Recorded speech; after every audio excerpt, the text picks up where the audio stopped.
traditionally done incredibly well at this tournament. Absolutely.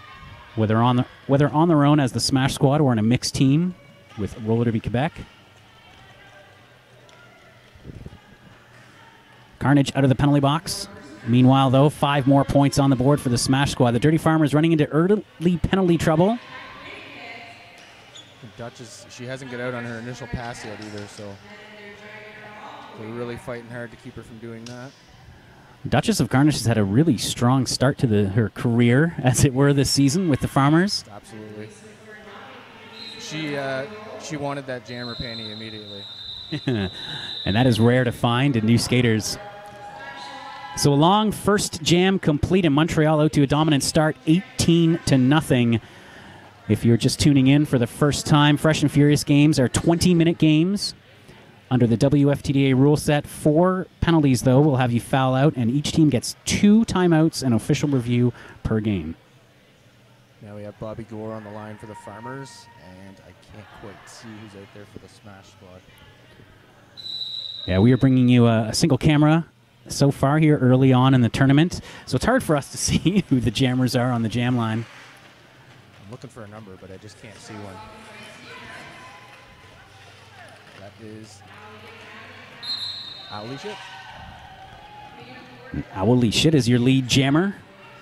You know, every year, Jam, so when I come to this tournament, I'm thinking there's got to be a drop-off in derby names at some point. People have to start running out of names, yet every year I'm continuously impressed by the puns and the weird names that manage to make it onto the back of these jerseys. There's a lot of creativity that goes into these names, that's for sure.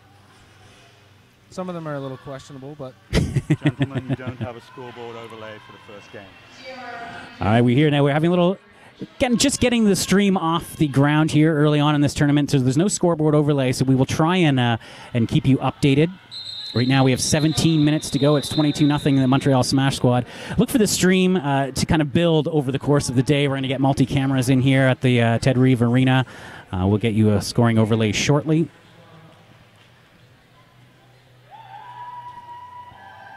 Pretty dominant start here for Montreal. 26-0. 3.5 minutes. Tournament, that's what you want to do. Yep. Such short games. Yeah, all it takes is one mistake to turn a game around. So to build up a big lead early, and you can kind of ride it out. But you don't want to get too comfortable. No, absolutely not. Another lead jammer status picked up for Montreal. This time it is Flatula Clark. Again, the names. Flatula Clark with a nice little skip over turn 1. Duchess is having some difficulties. She needs some help right now. And there it is, Carnage through on her initial pass. Clark now around for another score. Comes in hard to the back of that pack, and it will be a back block penalty. So a power jam opportunity here for the Dirty Farmers. This is a good chance for them to get back into this game. First points on the board. Duchess of Carnage picking up the Grand Slam. Still a minute left in this jam, nearing the 5-minute point. This 20-minute game.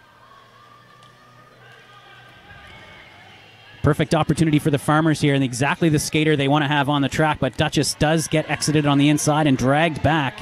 Nice heads-up play from the young Smash Squad blocker. Smash Squad jammers coming back on the track now. Carnage, though, through for another 5 points, so another Grand Slam. Farmers continuing to chip into the lead, but Smash Squad also putting points on the board. She was the lead jammer before heading into the box. 20 seconds left.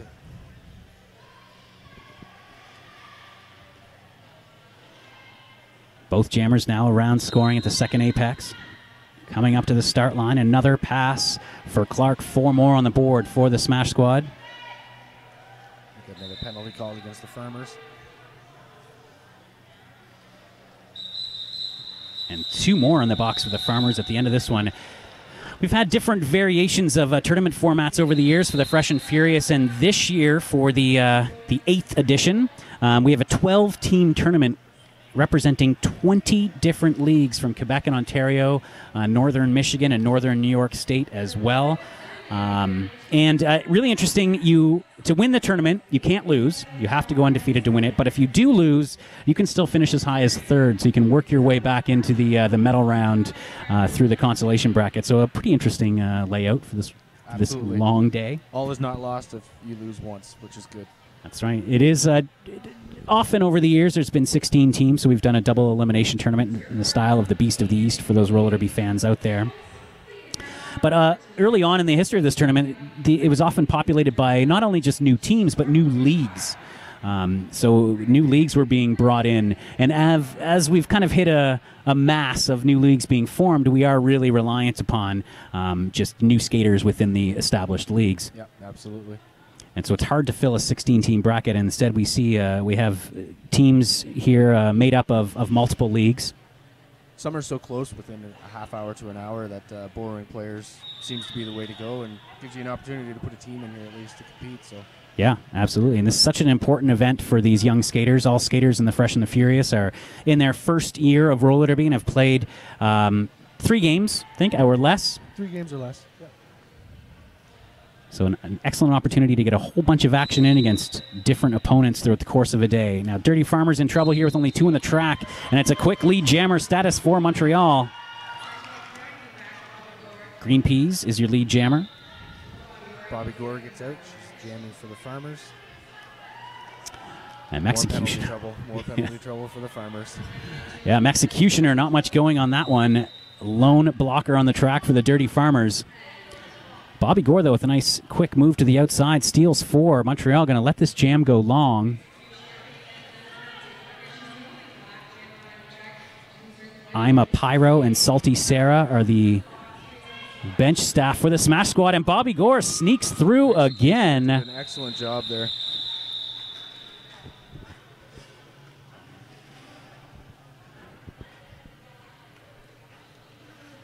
So nice job by the Farmers to steal some points. Montreal Smash Squad, I think, trying to take advantage of the penalty troubles that the Farmers were going through. Absolutely. Seeing if they could rack up that score. But nice job from Bobby Gore to steal points and force the eventual call-off. 13 minutes to go. 51-18 is the score. Smash Squad ahead. Duchess of Carnage back on the line for the Farmers. We're going to see her a lot today, I'm sure. But it is Owly Shit with another lead jammer status for the Smash Squad. And you've seen these Montreal skaters, just the track awareness is excellent, how quickly they drag back. It is.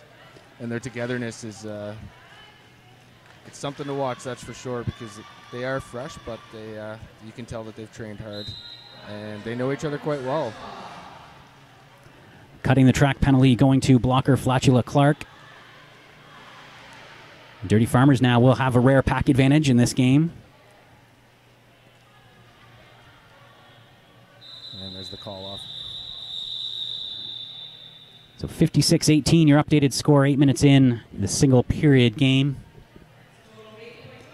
Got action going on in the bubble as well. You can tune in there to watch the first game. The Thickets right now from Forest City playing the Quad City Hot Rods, one of those mixed teams. So we've got Bobby Gore on the line again for the Farmers, and I just cannot see Smash Squad's jammer in behind all that action.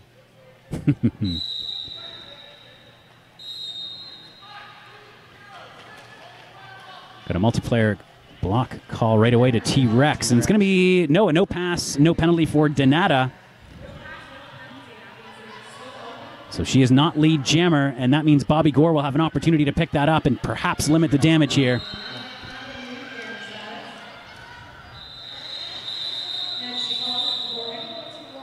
That was close. Smash Squad almost snuck in a few points there. Nice job from Bobby Gore. Got an experienced bench staff for the Farmers, Shreddy Mercury and Amethyst on the bench. Amethyst also the bench coach for the Atom Smashers. Yes.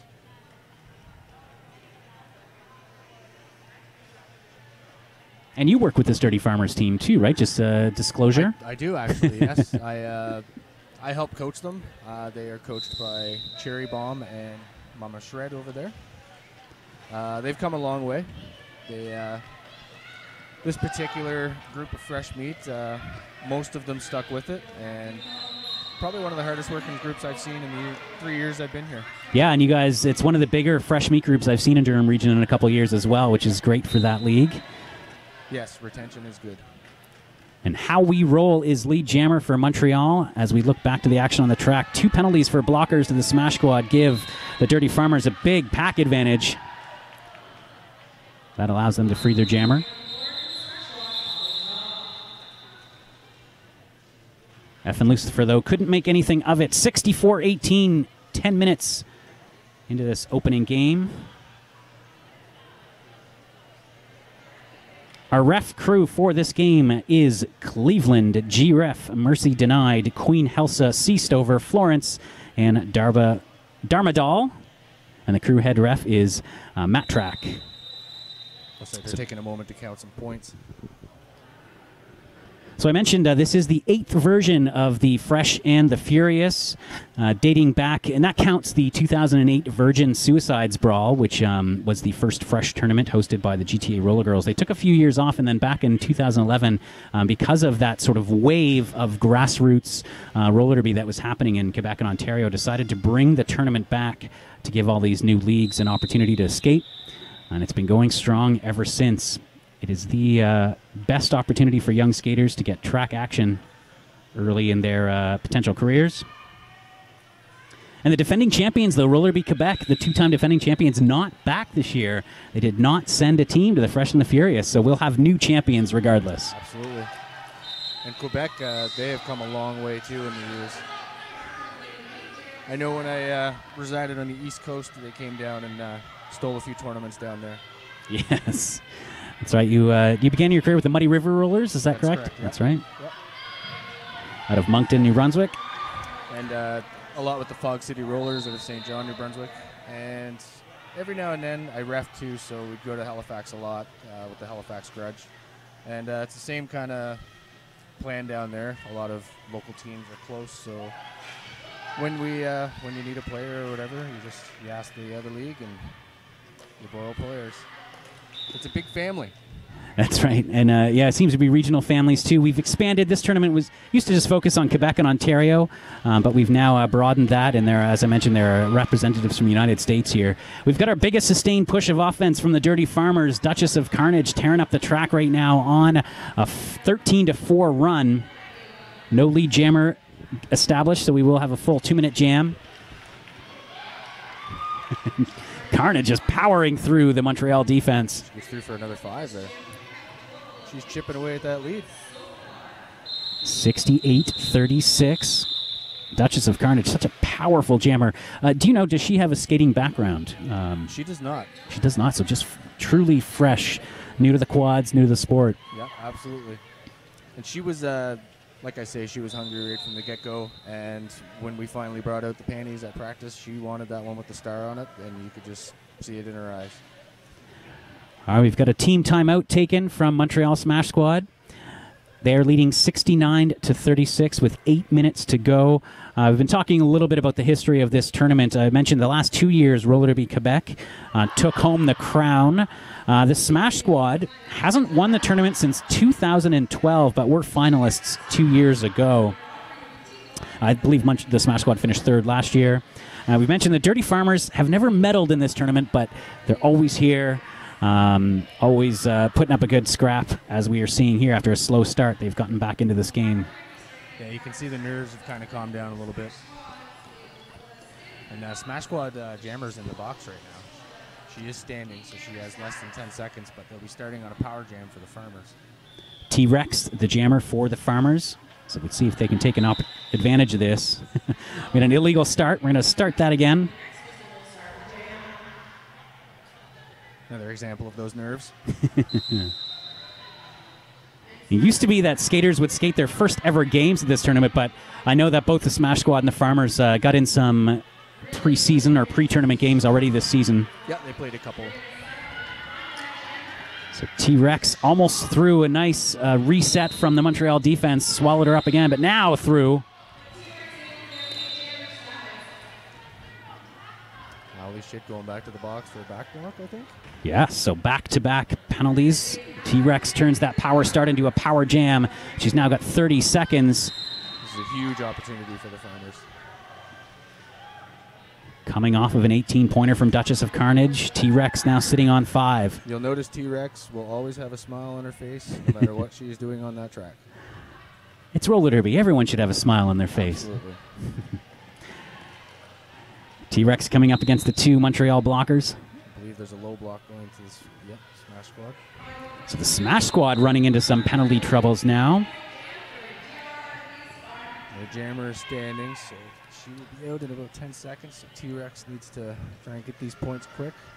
And I am sure Amethyst or Shred will be advising her to call it. Nope, they're going to have her go. Keep it going. Oh, and it looks like a smart move, a track cut now being called on Owly Shit. So 3rd straight penalty for the Montreal Jammer. And remember, only 4 penalties to foul out. Potentially Owly Shit's 4th right there. And Rex takes a big hit from Amaru Lamakena. Forced out at turn 1, but already sitting on 15 points. A 33-4 run right now for the Dirty Farmers. They've really cut into this lead. 6 minutes to go on the game clock.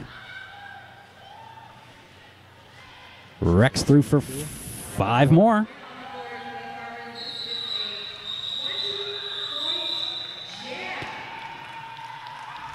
And when that is all and said and done, 20 on the board for the Farmers. They are within 13 with 6 to go. And I believe... No, that must have been Ali Shit's 3rd. She's Yeah. out of the box, that's it. Picked up in quick succession, though. Absolutely. So with 5.5 minutes to go, Montreal will be wary to put her out on the jam line. And it looks like we have an official timeout being called. So again, 69-56. If you're just tuning in, you are watching the 2017 Fresh and Furious here on layer9.ca. I'm the Derby Nerd with Jam Solo.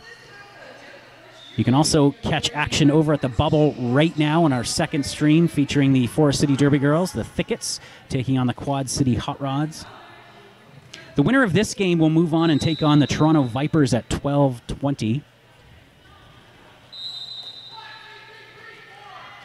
Duchess of Carnage trying to work her way through the pack, but lead jammer status does go to Montreal.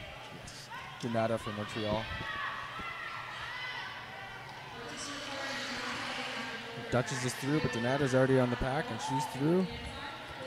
Nice skating there from Donata. Just drew the blockers to the outside and cut in quickly. A nice quick turn, picked up 4 points, call it off. Under 5 now to go. Smash Squad extending their lead to 73-56. Farmers have 1 blocker in the box.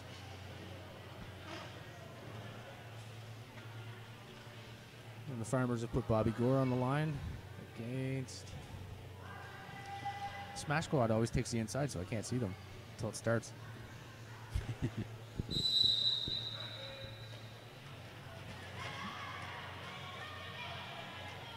Scrambly start as we move into turn 1. That's how we roll on the line for the Smash Squad. She busts through for lead jam. And how she rolls is picking up lead jammer status. Bobby Gore now having a hard time. Srirachacha, some nice defense, holding that outside line for Montreal. T-Rex for the Farmers gets called for a clockwise block. So the Farmers are down to 3 blockers once again. Ethan Lucifer joins the track, just finishing her penalty.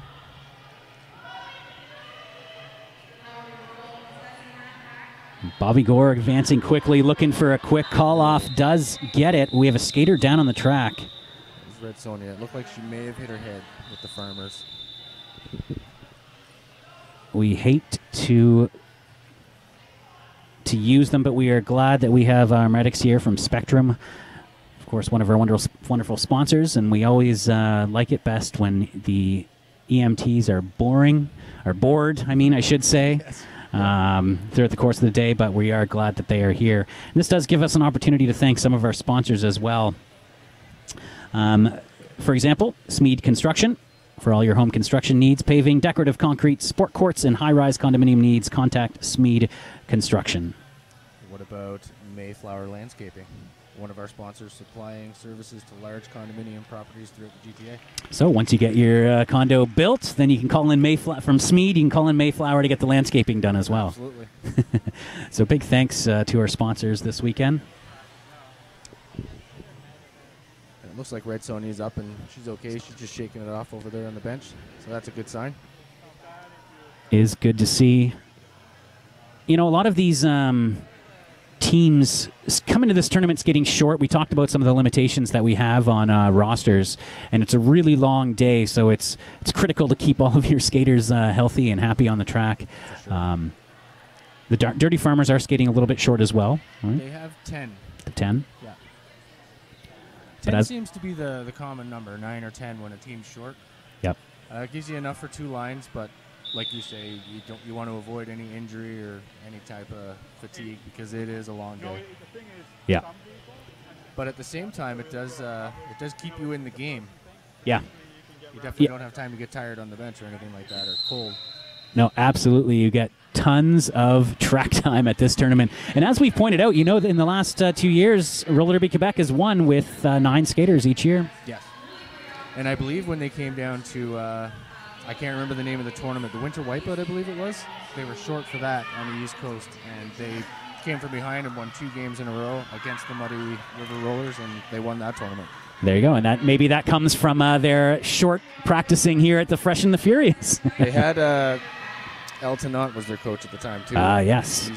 He's a marvelous ray of derby sunshine, that guy, and recently retired from the national team, I heard. He did. All right, but on the track, we've got the Dirty Farmers continuing this late game surge. Duchess of Carnage sitting on 5 points so far. They have a panty pass by the Smash Squad. Donata takes the star. So the Farmers, after a slow start, though, have actually been outscoring the Montreal Smash Squad for about the last 13 or so minutes. We've got 2.5 minutes left, and it's 78 for the Smash Squad and 65 for the Farmers. So this is going to be a tight finish by the looks of things. Amifest sitting on that one last timeout, going to save it to try and get another jam in. The final moments of this game. Great surge, though, by the Farmers here. And again, we talked earlier when they were down 26-0. We said it's tough to get into a hole early on in one of these 20-minute games. Yep. And we saw it, the early game jitters doing the Farmers in. Bobby Gore, though, looking to continue this comeback.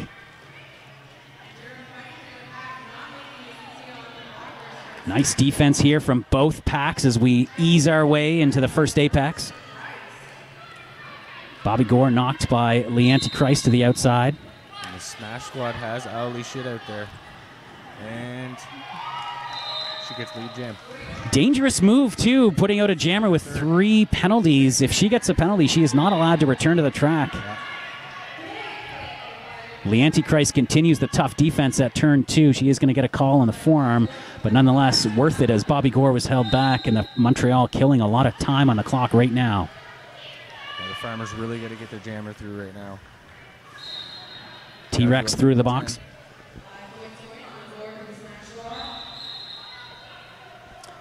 Oh, and a cutting the track penalty to Bobby Gore should settle things here.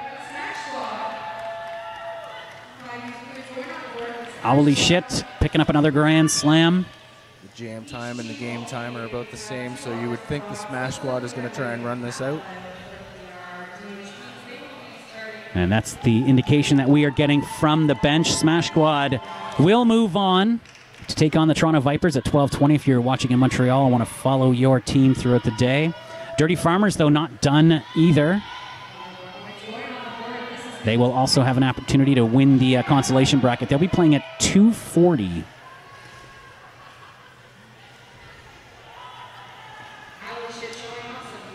Yeah, nice little spinorama from Ali Shit at the second apex. And the Smash Squad closing this game out hard. They took a risk on Ali, and it paid off for them. Hugely, because I believe she's on 25 points now. She is, and that is going to do it. 24 points to close out the game, and the Smash Squad finished the way they started. 102-65 is the difference. Huge opening for the Smash Squad. huge closing for the Smash Squad. Some fine derby in between. Yeah, it was a good game.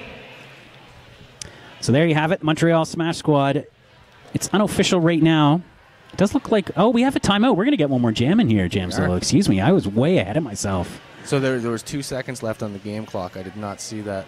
And it looks like they got their timeout in, so they probably will have one more jam. You know, in a tournament like this, I can go either way on that, right? You know you've got a lot more games left to play. Yeah.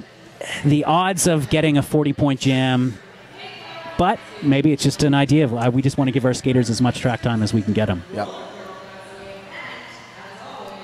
Try to put a little bit more of a dent in that score and maybe walk away with their heads held a little higher. And, you know, 40-point jams happen in the sport of roller derby. True. Just at the Beast of the East this year, we saw 39 and 40-point jams in 20-minute games, similar situations. Now, were they on a power jam or were they just a mix? Mix? Yes. Although I believe the 39-point jam scored by Iron Wench was primarily, I think, on natural Grand Slams. Those are the impressive ones to watch. Yes. That means a lot happened on the track in that 2 minutes. Yes, and it would happen to be a really experienced team from Montreal playing a very, very inexperienced team, La Rebelle from Rimouski, I believe. So, yeah, that happens as well. We do see that happen sometimes where the matchup is not quite what you want it to be, but everyone's always a good sport in those games, and they get through it. That's right. This timeout has extended into an official timeout. There's some talk on the Dirty Farmers bench. Looks like just about eligibility of skaters. So Red Sonia perhaps hadn't sat off for 3 jams yet for the injury stoppage. That's probably what it was. Good catch by the refs. The ref crew, normally at Fresh, I've only been here for about 3 years, but normally it's a pretty good crew here. Yep. And they try to mix up the crews. You'll see really experienced referees, as we see with this very crew in front of us, with fresher refs as well. We have fresh announcers. Yes. I wouldn't know any of them, but... And the final leads jammer status of this game is going to go to the Montreal Smash Squad. They're going to call it off, and now it's officially official. The Montreal Roller Derby Smash Squad do hold on for that victory. Donata immediately called that. You know, the Smash Squad was probably just wanting to get this game done and move on to their next. Yep. And they play the Vipers, you said? That's right, at 12:20. So 111-68 is the final score here of the opening game. Smash Squad, as we mentioned, will move on to play the Vipers at 12:20 here in Ted Reeve Arena. If you are following the Dirty Farmers, you're going to have to wait until 2:40 to see them play, and that'll be over in the bubble. Still have a long time to know who their opponents will be in that one. But the Smash Squad move on in the championship bracket. The Dirty Farmers will now be playing for 3rd place throughout the rest of this weekend. All right, we are going to wrap the first call here. Jam Solo, congratulations, making your debut on the live stream. It's been a pleasure. Couldn't have done it without you.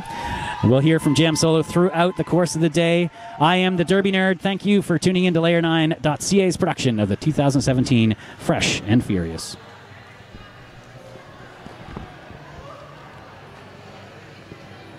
Nice job. Yeah. Well done, guys. So a couple of things. I sent a note to Jax. I don't know if he had a chance to relay it. The rosters and the schedule, top right-hand corner of the screen. Right. Okay. You click the eye, and you take a link to that. The other late-breaking news is that the schedule is being updated dynamically through the day. Oh, good. Okay. So if nice. people want to know where the team's playing next, all they've got to do is follow that chain. And is that from the main one? No, it's just like if you're on the screen here, you get a little eye. But are you doing that updating, or is that? No, it's being done. So It's being done by GTA one? GTA, yeah. Okay. So they're actually updating that.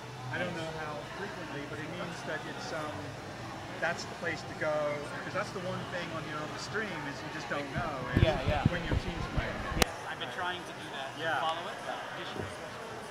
Yeah, it's there's more games happening because of the double elimination. Quite exciting. Yeah. Okay. So Test 1, 2. the mics are still live. Yeah. So I'm sorry about that. Like, what normally happens is for the evening games, there'll be somebody on the switcher, and everything is a little bit more controlled. We turn the mics off during the breaks. We run advertisements, although we're not supposed to, and everything's cool. But during the day, it's much easier if everything's live, because then when you arrive and there's nobody here, you don't have to worry whether or not you've got a dead mic. If we lose power, everything will die apart from the camera and your mics. So you'll still get recorded locally in the camera for upload later. So we might die due to power issues in the arena. People are printing t-shirts, that's one way of blowing circuit breakers. So don't worry if you lose power. Don't worry if the stream goes down. You're being locally recorded for posterity. And if you need a reference quality video for announcer references, they will exist. Okay, even if we don't update the stream eventually. These are, sometimes people ask me, so I might as well just data them. I noticed you know the layer9.ca website. Yeah. Have you also been introduced to the WFTA.tv site yet? I haven't been to that one, but I have been to the WFTA. The website, and to do research and all that. And most of the stuff I've seen from WFTA is off of either Layer 9. Oh, Layer, yeah, he does stuff too. But if you go to WFTA.tv, you'll find like the playoffs from the Division 1, and it's like I've been working with ESPN3 to produce the championships for the last 2 years, and that's available through WFTA TV too. So you can see like just to give a contrast to like the freshest versus the most experience. And you felt good? Yep. Good. Get out of the way. Yep. First couple minutes, it was like, and then I just kind of pretended like I was just talking to you. Remember, like, oh yeah, it's Kirby. First part. Oh, nice. 69. Sweet.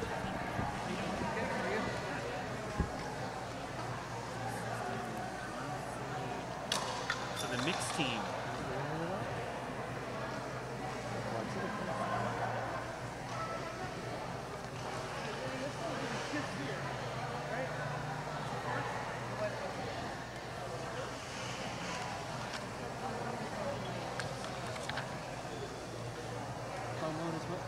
Something I noticed a couple of things here I want to ask about.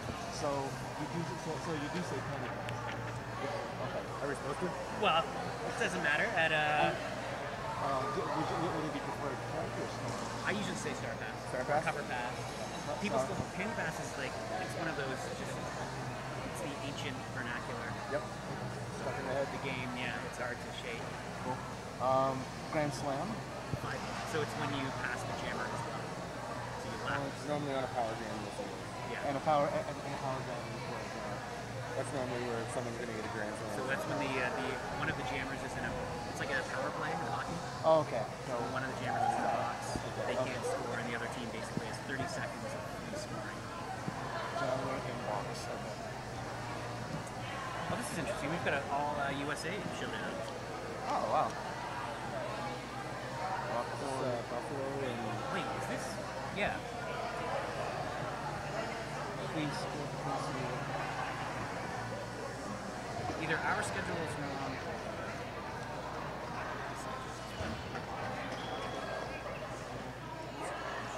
Okay, so that's Queensport. And this is Rock City. Okay, so this, you know what? This schedule is wrong. Oh, it is? Yeah, so that's useless. What we have is wrong. Okay.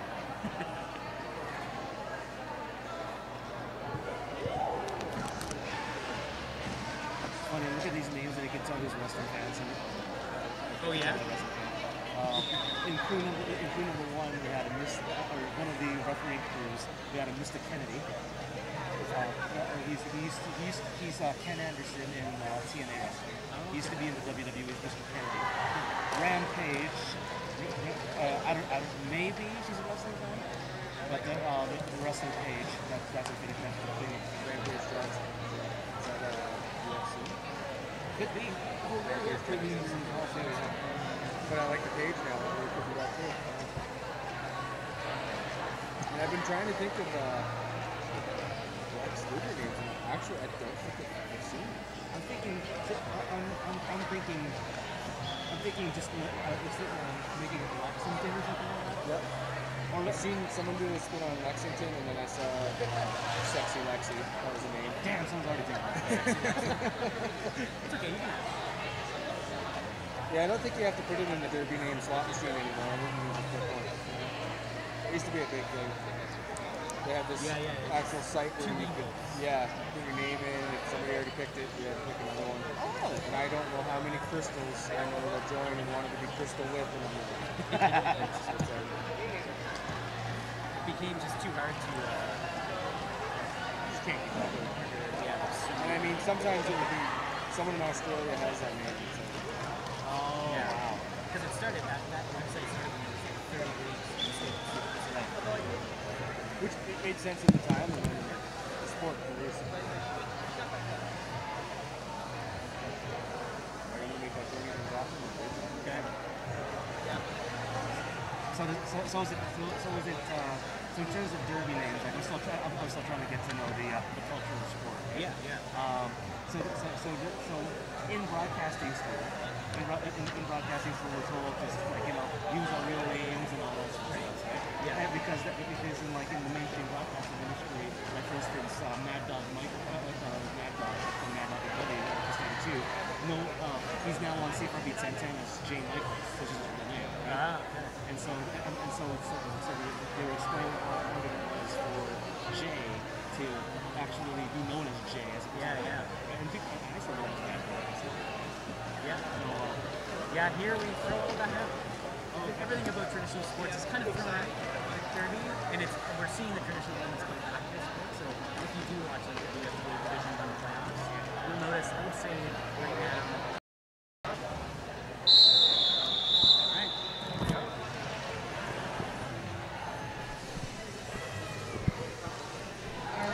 Welcome back, roller derby fans, to the Ted Reeve Arena and the 2017 Fresh and Furious Tournament. I'm the Derby nerd here, joined by Lex Tan.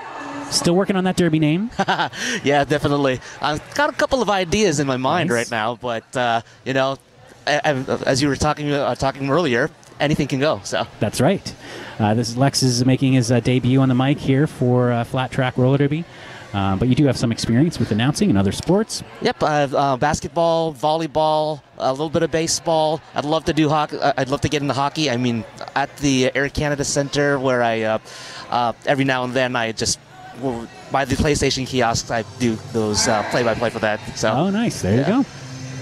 Well, this is the Fresh and Furious Tournament. We are having an anthem as well, and so we will put down our mics for the American National Anthem.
All right, and we are back.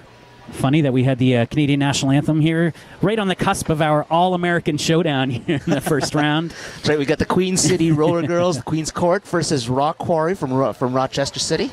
Rock City Roller Derby. That's right. Queen's Court from Buffalo has a long history of playing in this tournament. They were here for the first ever Fresh and Furious in 2011, and I've been playing cross-border derby for as long as there has been cross-border derby to play.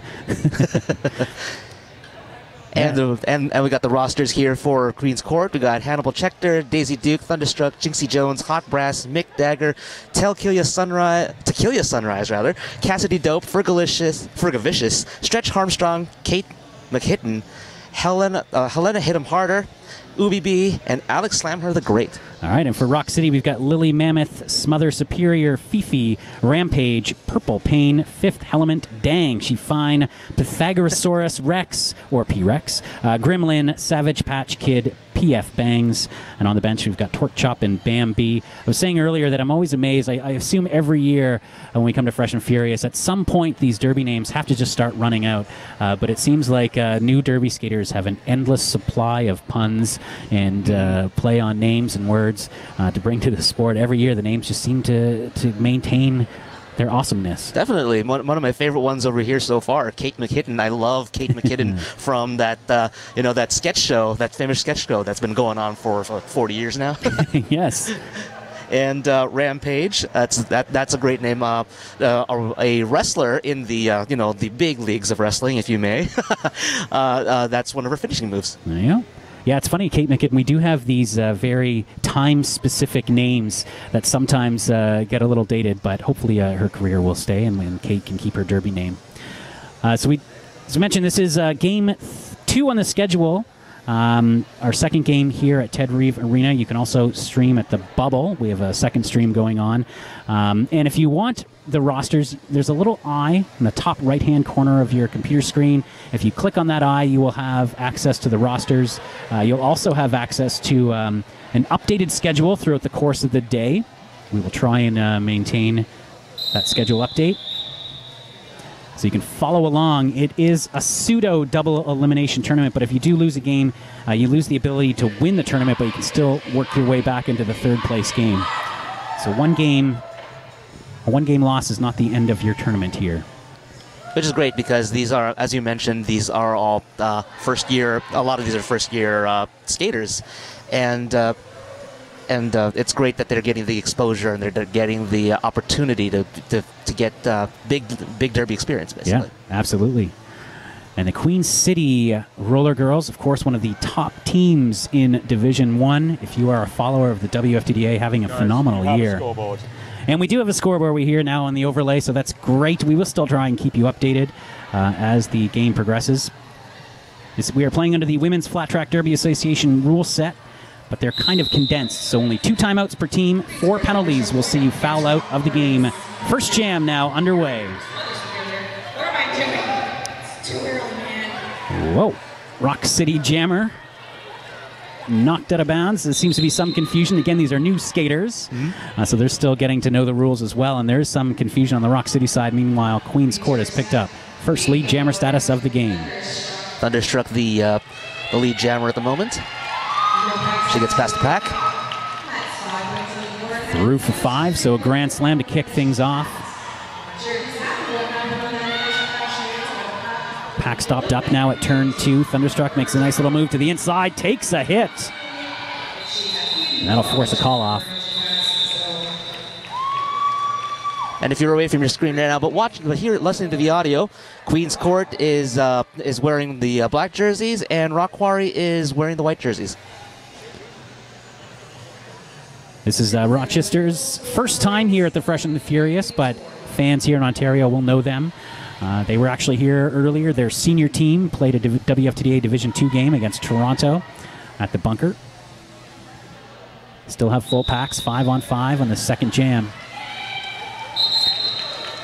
Another lead jammer status picked up for Queen's Court. That's Fergalicious for Queen's Court. That's the lead. Fifi jamming, or Fefe. Oh, what a check there. Oh. Fergalicious called off the jam. That was Gremlin with the big hip check, I believe. And she's going to be sent to the penalty box, though, for that. Not sure what the call was. Seemed pretty good, but it could have been a low block, potentially. By the way, Queen's Court does score a point on that last jam.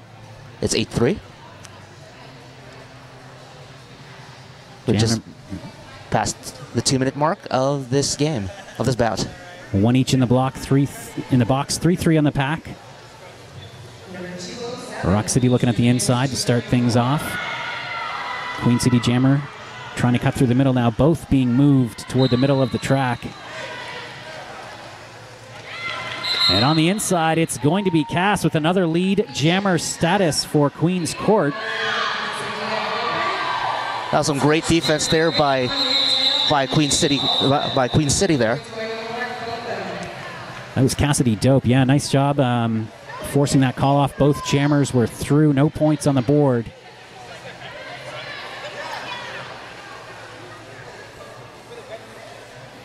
(8-3) is the start. Queen City has never finished higher than third in the tournament history.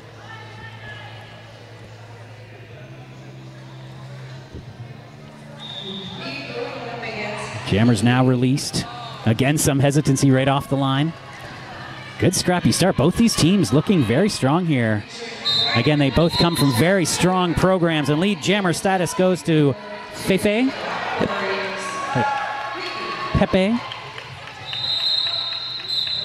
Officially announced as Fifi by the in-house announcer.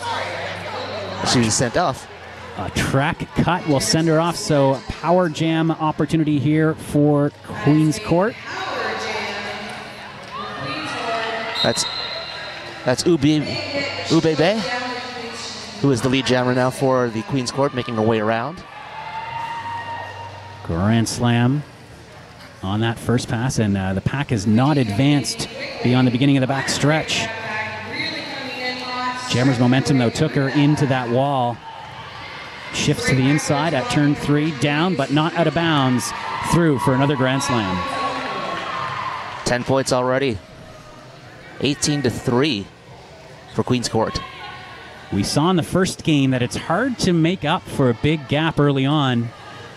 So Rock City's going to want to keep within reach here. Out of the penalty box, Queen's Court not ready for the Rock City Jammer, so initial pass is complete, and this could limit the damage. A lot of good, big hits over here. Forcing her out of bounds, and she actually calls it off. Bit of a late call-off, though, and we get a steal of 5, so a full grand slam for Rock City on that one now, within 8, just as we come up to the 5-minute mark, the first quarter, as it were.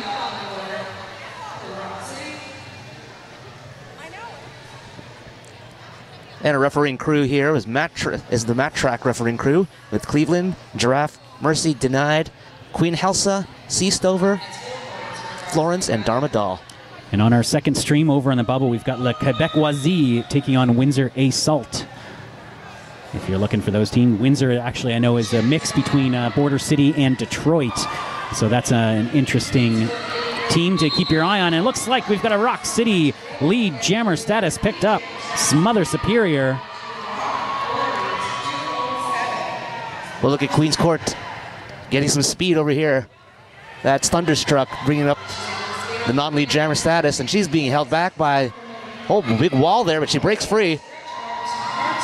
Queen's Court stealing points on that jam. Thunderstruck through first. Both jammers putting points on the board. Pack stopped at the back apex. Both jammers try to move through in the inside. And Smother Superior gets put out of the track area. And I believe at the very end of that jam, Jinxie Jones popped back and drew a track cut on the Rock City Jammer. And yes, that did happen. Nice heads-up play from the Queen City blocker. So we're going to have a power start here for Queen's Court. And they look really good for a rookie team here early on in this game. 15-point lead right now for Queen's Court. I've been continuously amazed every year at the Fresh and Furious at how the level of these beginner skaters just continually increases. And a nice hit. Oh, my. Purple Pain showing some good track awareness there on the outside. But a nice reset from Fergavicious. And there's a little bit of trash talking going on here between number 109 from Queen City, 109.6 Hannibal Schechter, and Rock Quarry. some of these teams, they don't have a lot of experience facing off against skaters they don't know. And that's a totally different thing for anyone who plays sports and knows you can scrimmage with your own teammates. It's a whole other thing when you've got opponents who don't have the same sort of love and care for you. Those hits just hurt a little bit more. And Fergalicious just scored a grand slam on that one. Now she's back in the pack. Smother Superior back in the pack, and there's a... So 4-3 on that last pack. Looks like we're going to have our first time out call of this game. Trying to see who called that timeout. Looks like Rock Quarry, the Rock City Fresh Skaters will call a timeout down 36-15. 6.5 minutes to go here in game 2. We've already got some results to share with you. The Dirty Farmers falling to the Smash Squad here at the Ted Reeve Arena, 111-68. And over in the bubble, the Forest City Derby Girls Thickets fell to the Quad City Hot Rods, 143-69. Quad City is one of those multiple league teams made up of skaters from a few Lindsay, Peterborough, and surrounding regions. So that's become a tradition here because a lot of leagues they're too small, and so they may only get 4 or 5 new skaters a year. And this tournament is so important to get that track time in that those smaller leagues will often join forces to send a collaborative team to come skate as a good opportunity to get their young skaters some track time. And one thing that's great about roller derby on every single level that I've watched it at so far is that no matter where they are, they have such heart and they're so into this. It's a great sport. It's a great sport to watch. It's a great sport to play. It's a very physical sport, but the heart is in every single one of these athletes that we have. That's right. This is DIY sports at its best. Started as just a small organization of like-minded women in Austin, Texas, and has grown into a global phenomenon. And we are back underway on the track. Ooh, had a spill there by Fifi, who's now the lead jammer. Actually, that's not Fifi, that's Ram. That is Fifi, sorry. Daisy Duke with some nice hits, but Cass is through as well. That is Cassidy Dope for Queen's Court. Fifi being held up there by Queen's Court there. She breaks free. And she gets 3. 3 points on that pass, so there was a no pass, no point being called by G-Ref, the jam ref. So that means that if you are new to the sport, as I'm sure there's a lot of new viewers watching their daughters, sisters, friends play for the first time, when you don't pass a skater legally, so if you both went down and you don't reset behind that skater, you don't get the point. You have to pass a skater legally to get the point. So that's why that skater only picked up 3 on that pass instead of the full 4. There's a lot going on. That's why we have 7 referees. As well as another one from the Queen City Rollers. So we've got a bit of a full box. 2 in the box for Rock City. It's going to be a 4-3. It's based on the rink right now, or on the track rather, with 3 players in the box. Thunderstruck through for a quick 4 and a call off. Just past the midway point now of the game. Quick shout out to one of our sponsors, Magnum Fire Protection, helping individuals and businesses, large or small, to stop fire before it happens. Call Magnum Fire for all your fire prevention needs. Big thanks on behalf of Fresh and Furious for your sponsorship this year. This is the 7th consecutive version of this tournament. They used to try to follow the naming of the movie series as well. So we had Too Fresh, Too Furious. We had GTA Drift one year, but then they just gave up and started just calling it The Fresh and the Furious. Hey, it's a great name. Yeah. And who knew that franchise would still be going as strong as it is as well? With an 8th movie now in the Fast and Furious franchise? I think one of the reasons for that is, a guy that I smell who's cooking. So. Yeah, that's right. The Rock joined at some point and revitalized. I haven't actually seen the movies, but they're such a part of the pop culture fabric that it's hard not to know. Definitely. About them. Fergalicious. Yeah, Fergalicious is lead jammer, and it looks like it's going to be, again, track cut, I think, called the Smother Superior.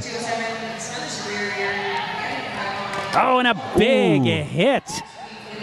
sends Frigga Vicious to the outside, forced to reset. Try to read it to the pack here. Gets past. Again with the hit. Trips up a little bit. Nice job from the Rock City pivot on that on defense on that pass. Gets 5. See the Queen City offense now just lining up on the inside. They're going to let their jammer go at it alone. And a track cut being called on Frigga Vicious. Just couldn't help it with the momentum. So power jam shifts to the Rock Quarry.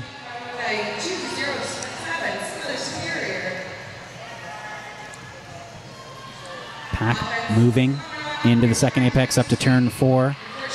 Nice inside sweep from the Rock Quarry, and that opens up enough of a lane to get Smother Superior. He gets a grand slam there. So don't count them out yet. Lots of time left on the clock.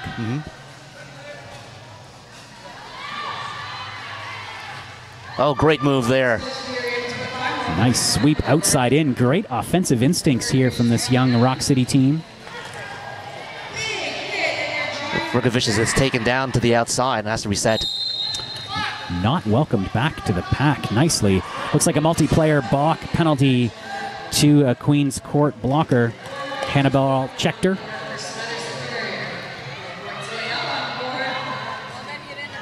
Smother Superior able to sneak through in a wide open inside lane. Big scoring jam for both teams on that one. When all is said and done, it's going to be 19-9. And Rock Quarry right back in it, only down by 9 now. 7 minutes left. You know, any mistake can change the course of these games. Only 20 minutes, of course. WFTDA games usually 30-minute halves, so a 20-minute game is really 1/3 of a game. And anything can happen, and any game can turn on any particular moment as well. So, for example, right now we've got the Rock Quarry with a 4-2 pack advantage, and they very quickly pick up lead jammer status. It's Grim Lynn. We have a low block penalty to the Rock City blocker. Fifth Hellman going to the box for that penalty. Cassidy Dope threw in her initial pass, so this will limit some of the damage, but Grim already back in the pack and scoring. No pack being called. And we got a call off just in time. So it's a hard-fought scoring pass for Rock City, but nonetheless, they're going to chip into that lead a little bit more. Rock Quarry only down by 4 now as they set up for the next jam. 50-46 with 5:45 left on the clock. This is, as I mentioned, Rock City Roller Derby's first appearance here at the Fresh and the Furious. This is the first time actually we've had American teams other than Queen's Court participate in the event.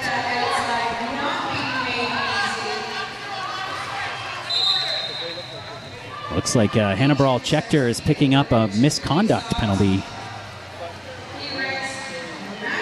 Oh, it's a double penalty, excuse me. So she picked up an initial penalty and then a second penalty for misconduct. But she'll be in the box for a full minute.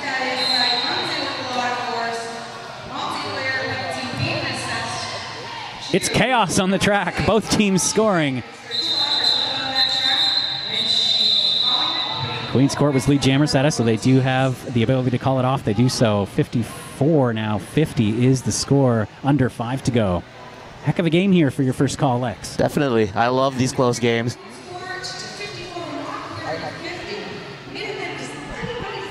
And it looks like on the track we are going to have a 3-2 pack advantage for Queen's Court.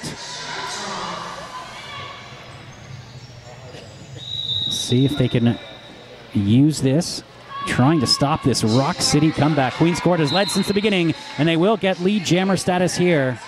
Stretch Armstrong. His lead jam, and a penalty to Smother Superior. Power jam opportunity now for Stretch Armstrong and the Queen City Rollers. Roller Girls, rather. Stretch now just trying to power her way through the inside, is able to step over the apex, gets through. So an opportunity here for Queen's Court to perhaps reestablish their lead. Up by 9 now after that Grand Slam. And another Grand Slam. 2 in a row.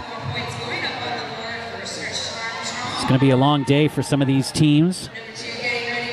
This would be nice to win with ease, I think, is what Queen's Court is hoping. They won't have a stressful final few minutes. And a nice, just an offensive pick from Jinxie Jones, just making sure that that inside lane remained open. And a 15-point jam really lays down the law here. Queen's Court back in control. They reestablished that 19-point lead. So the quickest way to win this tournament is to win 4 straight games. Is the easiest path that you have to the final, but that's a lot of games over the course of a day.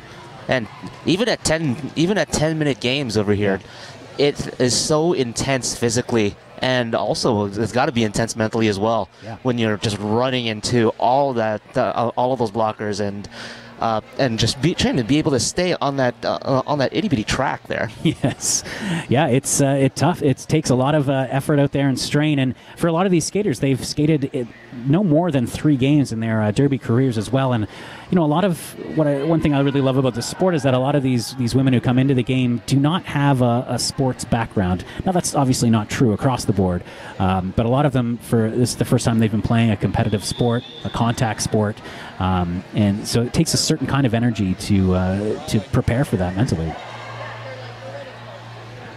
19 points is the difference. 3 minutes to go. Game 2 here in the Ted Reeve track of the 2017 Fresh and Furious on the Derby Nerd with Lex Tan. Full packs, 5-on-5 roller derby, and we have an official timeout called now by G-Ref. Officials just trying to make sure that things are in order. It looks like there's some discussion with the penalty box. So we are playing under the Women's Flat Track Derby Association rule set. We've got 7 referees. We also, of course, have a whole army of NSOs, skaters in the pink, or referees in the pink, to help make sure that things go smoothly. The defending champions of the Fresh and the Furious, Roller Derby Quebec, not sending a team for the first time in years. Oh, wow. So we will have new champion FA. Thunderstruck took a little spill when she was trying to reset, but she's right back up and breaks out in front and takes lead jammer status. Good game here, Thunderstruck for the Rock City Jammer picks up that power jam. Both jammers will be back on the track shortly. Thunderstruck taking the long way. Jammers, skaters can come back either way onto the track, and sometimes, especially jammers, like to take the long way to build up some momentum. Thunderstruck goes down there, the block. Looks like we have a direction of gameplay penalty called. You must be moving in the counterclockwise direction to make contact. First points of the jam going on to the board for Rock City. McDagger and Purple Pain in the box at the moment. And a second Rock Quarry skater is into the box now. So Queen's Court's got the power jam going on. Oh, and up cutting the penalty called on to the Rock City Jammer. So the power jam will shift to Queen's Court. No lead jammer, but this jam is going to come to its conclusion right now. We've got time for at least one more jam. And with Queen's Court in the lead, they have 2 timeouts in their official review left. I don't think they're going to be stopping the clock here. I think they'll be content to get this game over with as quickly as possible, clinging to a 20-point lead. Now 20 points may seem like a big lead, but as we've seen here, there's the highest scoring jam so far was a 15-0 run by Queen's Court. So you get one good jam in there, you're right back into this. Rock City may be getting a bit of a gift. There's an official timeout call, so that will stop the clock. The referee's talking things over.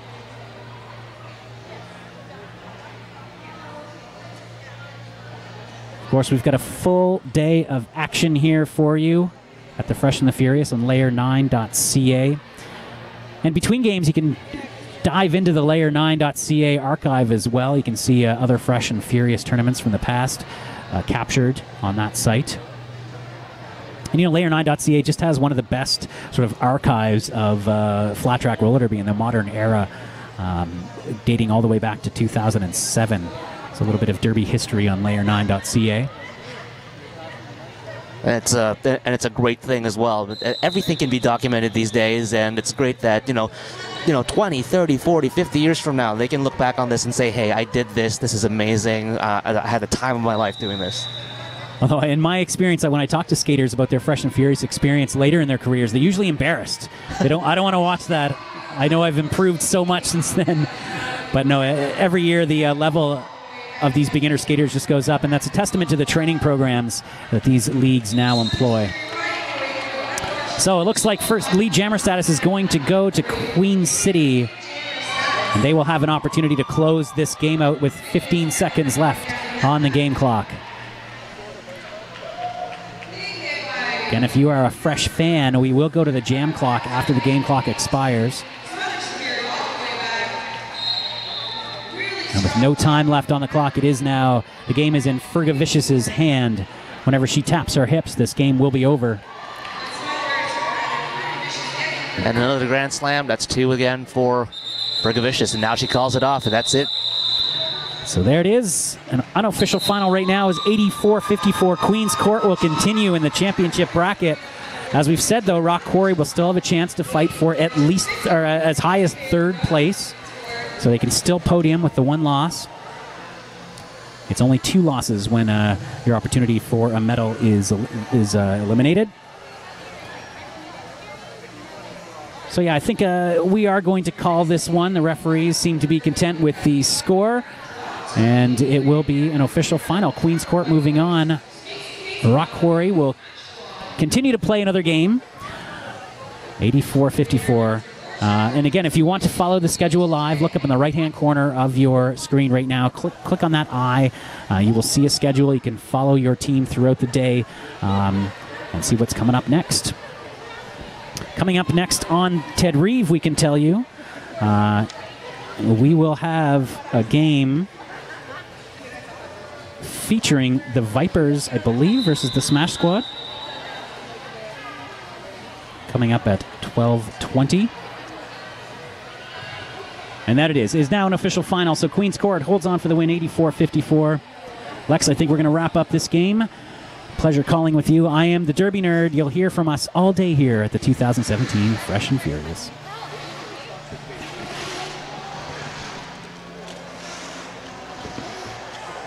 You had fun? Yeah, great. Thanks. Yeah, you did great. Thanks. Yeah. Now, what was Jack saying? Axel's not coming? Jack hasn't seen Axel. Okay. So we've been asked to sub in. Okay. Whoever wants, whatever. Do you want to stay in for the next game? I don't mind. Yeah, okay. Give me a bit of a break. And I'll jump in here. Sure, yeah.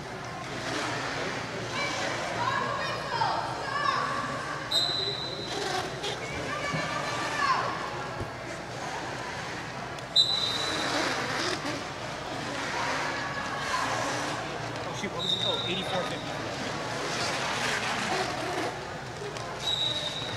I'm just going to go by here. Hey, good. How you doing? Good. He's a big derby photographer. I'm still having problems with scoreboard stability. Okay. Since I'm not giving you a feed of what the scoreboard looks like, you may have to mention what the score is. Sorry about that. Normally when it's just on one track, you guys get a view of what's being broadcast so you can see that there's something going wrong. But here, they're putting it spread out over 2 tracks. So just score and... You're okay, correct. Okay. Score and time. Okay, cool. If you want to test it, remember you're live at the moment, so you can, you're the blue one, you know where it is, you know how this shit works. Right? The only wrinkle on this that you probably is a sort of somebody doesn't know what they're doing wrinkle. I run the audio through the camera, so I get automatic gain control. So even when it's extremely noisy, it doesn't go non-linear. So that's the only clever thing I've done. Because it was really painful in the early days before I figured out how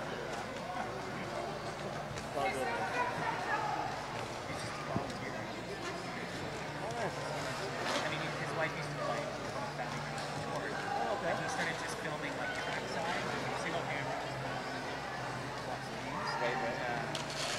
Eventually, we started doing broadcasts. Have you been to one? No, I haven't been, but They're done for the season. Oh, okay. I mean, the travel team still some games, but I think they're all played. Oh, okay. And so the Vipers, they're at Downsview for their season. So the Toronto Vipers are the farm team, and then every year they get drafted into one of the 4 house league teams. And then Toronto also has the WFTA Division 2 travel team. Oh, nice. Yeah. Well, it used to be Division 1. They kind of fall on hard to the last few years. One interesting note about this game, 808, skate of emergency.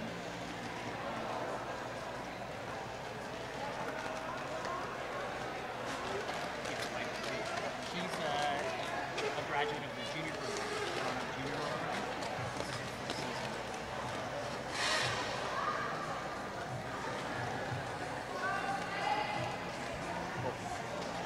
And now they're playing Montreal.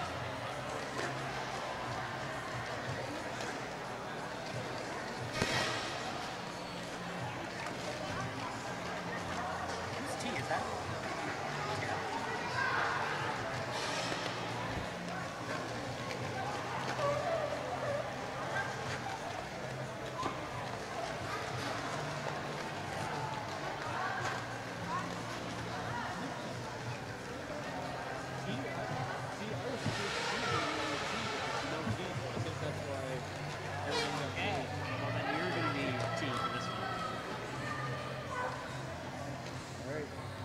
And again, this bracket is useless. So don't use that.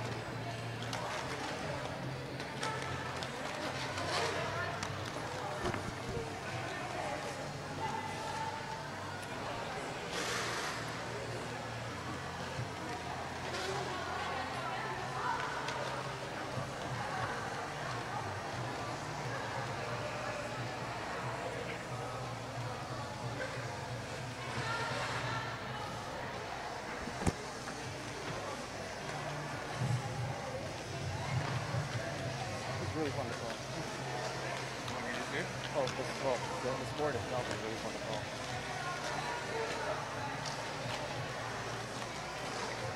What's the final score of that one? 84-54 for Queen City.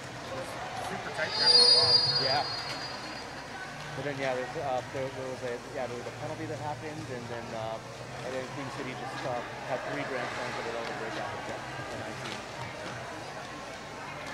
Yeah, those power jams really make a difference. You get 15, 20 points in like 30, 40 seconds.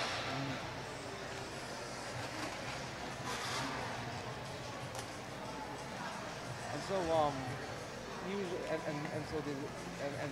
the track, the flat track is usually just like an ice rink like this, or Yeah, pretty much. okay. Usually a concrete surface. Sometimes they do that sport turf. Okay. I think they used to have that bubble, but now they concrete. A lot of people complain about that sport turf. I guess if it's muggy, it's super sticky. Oh, right, yeah, that makes sense. There's no giving these floors. Welcome back, everyone. We're about to start main crowd, Fresh and Furious 2017. This is the fight to knock the other guy out. Coming up on the track right now, we have the Toronto Vipers.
And welcome back. I am here with Lex, and we are about to call. This is game 3, correct, Lex? Yes, there is. Between the Smash Squad Montreal Roller Derby versus the Toronto Vipers from the Toronto Roller Derby. And this is Smash Squad's second game. I believe the Vipers got a bye in the first round. And here are the rosters for the Toronto Vipers. FBI, Bangaroo, Regina Gorge, Namdagur, Nitrogena, Gnarly Quinn, Sherblock, Badger, Shimi, Ronsus Villain, Dolly Dagger, Kristen Dippity, Princess Blossom, Flapjack, Tango, Skate of Emergency, and Derby Sting. Vipers just took the lead jam there. It was Skate of Emergency on the line for the Vipers.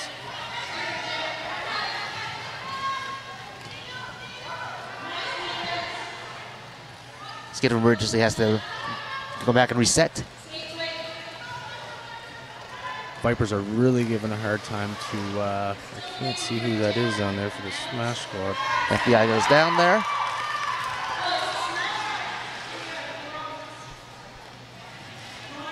Got some tight walls going on, a lot of good blocking. And Skate of Emergency breaks out of the pack and scores a grand slam. Smash Squad jam finally gets through. The Vipers will be looking to call. Absolutely. Get their points and call it.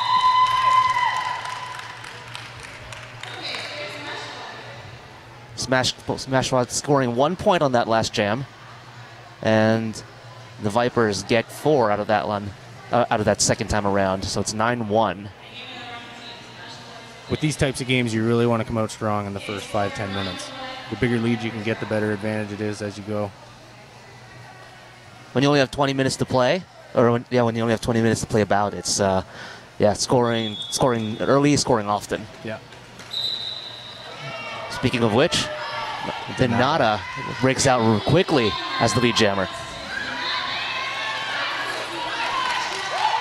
Slanishi gets through for the Vipers. But Denata's already on the pack. She's getting through, and she's calling it immediately. That's another good strategy. You just want to get through and get those points quickly before the jammer comes through to score theirs. And we're just waiting for the official totals on that score, on that last jam, as the rosters reset. Next line comes in.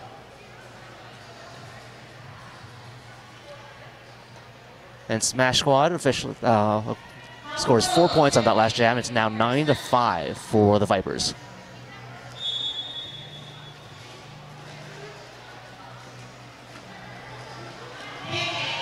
Very aggressive walls off the start here for both teams.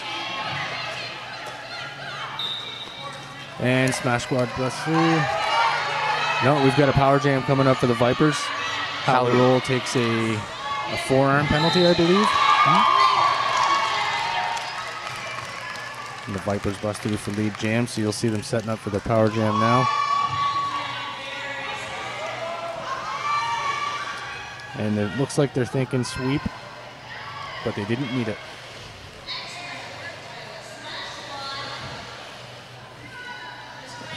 Flapjack Tango is doing a few spins, and she gets through. She gets her grand slam. She puts another 5 up for the Vipers. Smash Squad jammer standing in the box. She's joining the track now. And now we've reached the 1 minute mark of this particular jam. Big pile up there. You can see the urgency in the Smash Squad now. They're really, really pouring it on with their blocking. But Pancake spins through again. And she's still good. Good recovery there by the Montreal defense. Absolutely. Flapjack grabs another 5. It looks like they did a star pass to Smash Squad. Yes, they did. That's number 41, Greenpeace from Montreal. And the Vipers call it off. So that was a big jam for the Vipers.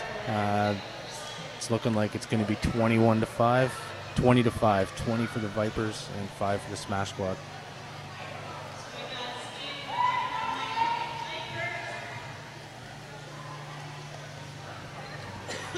can see they're getting really tight on the starts now. And here we go. Looks like the Vipers have an O set up. Oh. Skate of Emergency sneaks through the steel lead jam, but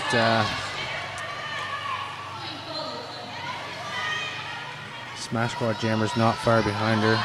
You got to think she's going to be wanting to call this, but she's pushing through.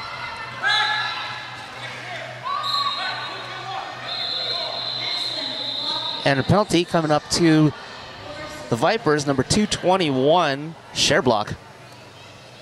And Flatuta snuck through for the Smash Squad and got herself 3 points on that.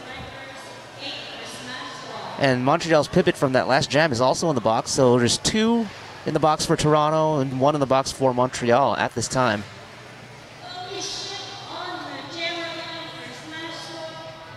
So it's definitely the advantage for the Smasher Squad to start this next jam. Vipers are trying to break the pack up with their strategy.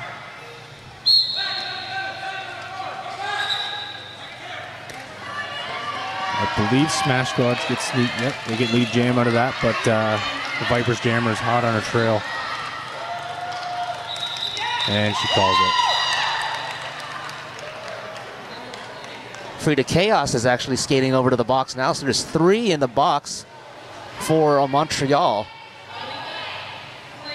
Now what they'll have to do is she's going to have to return to the track, I believe. And she will be called in once one of the other blockers has served their penalty. 24-8 for the Vipers. Just over the 13-minute mark. Now we have a fault start. Pancake's got to be a little disappointed on that one. She made a pretty good move to get lead jam right off the start, but it was a fault start. It looks like a timeout possibly.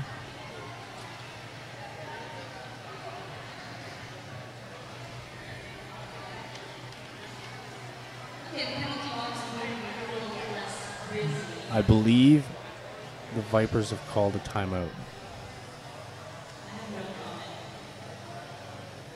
In the meantime, just to tell you who's also representing on the bench for the Toronto Vipers, they got Gorskak, Swearwolf, and Starscream.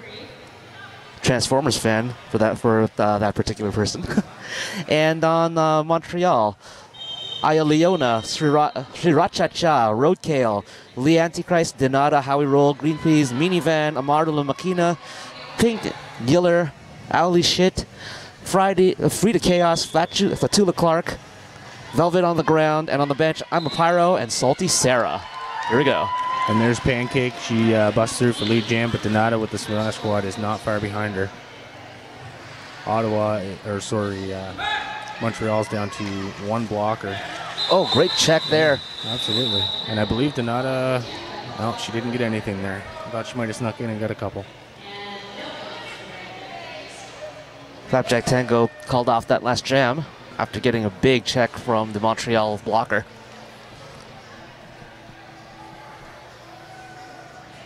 Looks like we have Amaru Makina for Smash Squad up against, I believe, it's tough to see them in behind there, but I believe that's Skate of Emergency on the line for the Vipers. The Smash Squad still only down to 2 blockers. They're putting up a good fight, but Skate of Emergency sneaks through and gets lead jam. Number 583 from Montreal. That is 593. Amaru Makina had to reset. Now she's broken out of the pack and making her way around. She got through, but you got to think Skate of Emergency is going to be calling this jam here again, and that's absolutely. And we're getting a timeout called by the Smash Squad.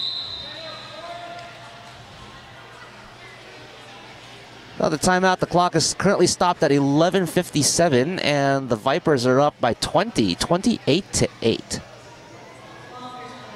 Not a lot of points being scored in this game, but it's a tight defensive game so far. Smash Squad's run into a little bit of penalty trouble. That's kind of made the difference in this.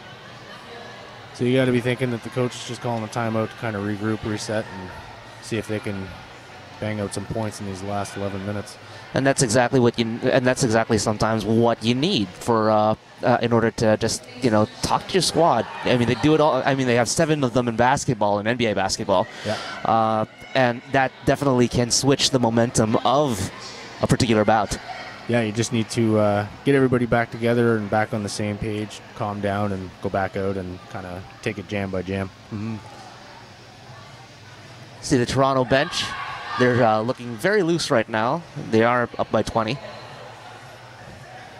It's something you can get comfortable with, but you don't want to get too comfortable. As we've just noticed, power jams can make a huge difference. The game prior, I believe, a power jam made the difference at the end. That's right, 15 points in a row. 15-0 in one particular jam on that power jam in the last game. Oh, wow. What defense there by number 41, Greenpeace. Slash Amini, I believe that was a good heads-up play by her. The blocker had actually fallen down when she hit her out, so that meant that she was out of play and she could just keep going. Greenpeace go into the box.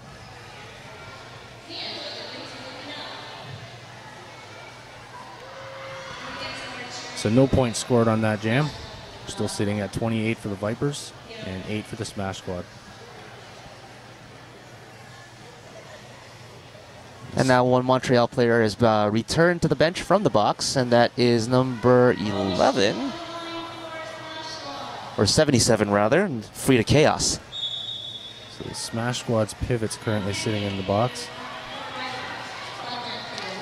But their trio is really working pancake, but she sneaks through and takes lead jam. But it was a great job by FBI to take the Montreal the Montreal jammer out of the position so that Flapjack Tango could get back in and take the lead. Flapjack snuck in and got 2 more points. She's really good with that little spin move. The key here is that when your hip passes an opponent, you score a point, and she's doing that spinorama move every time, and she's sneaking in 1 or 2 points. So good on her. Vipers now lead by a score of 30-8. And we're just approaching the 10-minute mark. And the Vipers have skate of emergency out there on the line for them, and I will let you know the Smash Squad's in a moment. She's currently buried in behind the Viper blockers, but she busts through, and she steals lead jam for the Smash Squad, and that's Donata. Now you can really see some urgency in the Montreal Smash Squad, but skate of emergency gets through, but Donata's hot on the pack. She's going to be looking to score some points and call it here.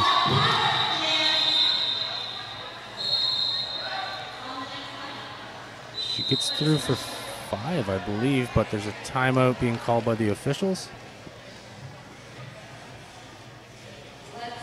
Yeah, just watching Donata just dipsy doodle around that defense there.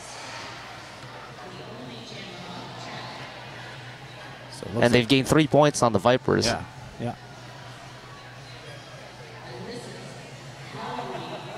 I believe they're just checking the score. 9 minutes and 39 seconds left in this bout. It looks like everything's good. So we're sitting with the Vipers on at 30 and the Smash Squad adding 3 more for a total of 13. And they're starting on a power jam. A skate of emergency is in the box for the Vipers. So this is a big opportunity for the Smash Squad to put some points on the board and cut this lead.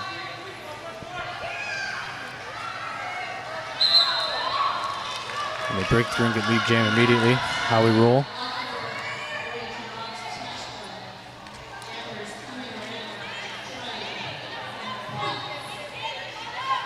They're just going to let her go in. And now they're going to try for the sweep. Skate of emergency just waiting in the box to get back on, and she does. Not before How We Roll gets 5 on the board. You got to think she's going to be told to call this. And then she gets tripped up. Yeah, that looked like a little bit of a slew foot there.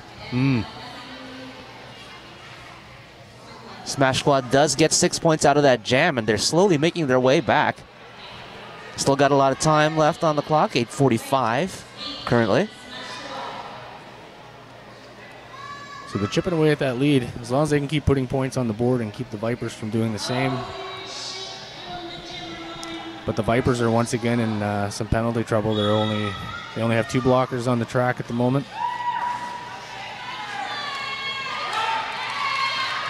Oh, great check by the pivot. But Slashimi does break out of the pack. She's good at noticing that.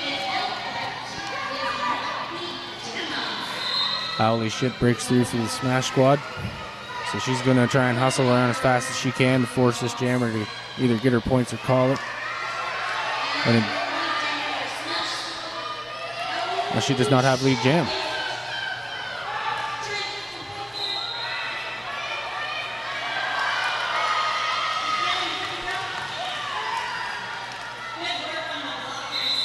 And called off. Calls off the jam. Ali Shit does. So I believe what happened was Slashalini, when she broke through, she passed someone that was out of play, so she didn't get lead jam out of that. And that automatically gave it to the Smash Squad when Ali Shit broke through. 35-22 with 7:33 left as time is stopped on the clock right now. I believe we have an official timeout. No, we have a timeout for the Vipers. Also, thank you to our sponsors. One of our sponsors here, we'd like to mention CBS Certified Building Systems for all your HVAC, energy management, and mechanical needs. Call CBS Certified Building Systems. And we also have a few vendors here. One being Rumbling Rage for all your roller skating needs. Neon Skates is here. Monster Muffin. The Bite Me Boutique, and Ass Kicker Inc., Gentle Force Jewelry, and Durable Rebel Boutique. They're all set up here behind us, and it looks like business is flowing quite well for them. And they do have a place where you can buy a T-shirt and you can actually get your name and number put on the back for $10, which is a really good deal. Oh wow! Imagine that, professional sports jerseys. You got to pay $220 for that. Exactly, exactly. And there's Pancake again. She almost sneaks through with that spinorama. But Donata's good. She's got lead jam. And Pancake spins through behind her. FBI, that's number 0 for the Vipers, just made her way to the penalty box. And Donata, yeah, she gets through, gets her 4, and calls it. So with 7 minutes left in this game, Smash Squad's really chipping away at this lead. This could be right down to the last jam. A lot of great defense here by the Montreal team later as the game progressed. Yeah, they've really had to adjust with all the penalty trouble that they've been having. But the past few jams, it seems they've housed 4 blockers, and it looks like that's what they're going to try and continue to do. The Vipers are currently in the penalty trouble with 2 blockers sitting in the box. And I believe we have just a quick official timeout just to check the points. And our refereeing crew here for this bout is the Smasher crew. Shields, Guelo, Mr. Beard, Maya Killjoy, Disco Drew, Rez, and Nicole. And it looks like these 2 teams are really anxious to get this jam going. So the Vipers are down to 2 blockers, so the Smash Squad's really going to try and take advantage of this and get lead jam. And that they do. Oh, great move there by number 41, Green Peas, using their size to their advantage. Oh, wow, and a big move by, I'm not sure who did that, but one of the Smash Squad really just took skate of emergency out. Oh. She almost busted through the pack. Green Peas being forced out of the track again, has to reset. Great defense there by Toronto's number 221 and 2120, or 2028. So she's going to call it. Yeah, she's calling that for sure. It was a good run by both jammers as the defense is really getting intense as this game goes on. And kudos to the Smash Squad. They just played about an hour ago in a pretty tight game against the Durham Farmers. And they're only down by 5 now. They've come back from a 20-point lead, a 20-point deficit rather. Yeah. And now we have a full squad out there for both teams. No one's in the box.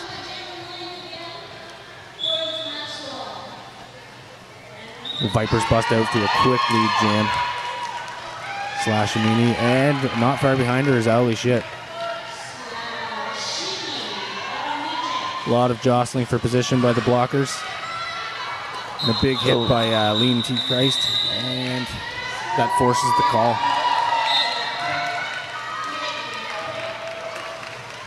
See, the Vipers snuck in another 3 points there, increasing their lead to 8. They're currently sitting at 38 with Smash Squad at 30 with 5 minutes left to play. And the Vipers have 1 blocker in the box to start this next jam. Looks like they've got Pancake on the line for the Vipers. And the Smash Squad jammer, I can't quite see her yet.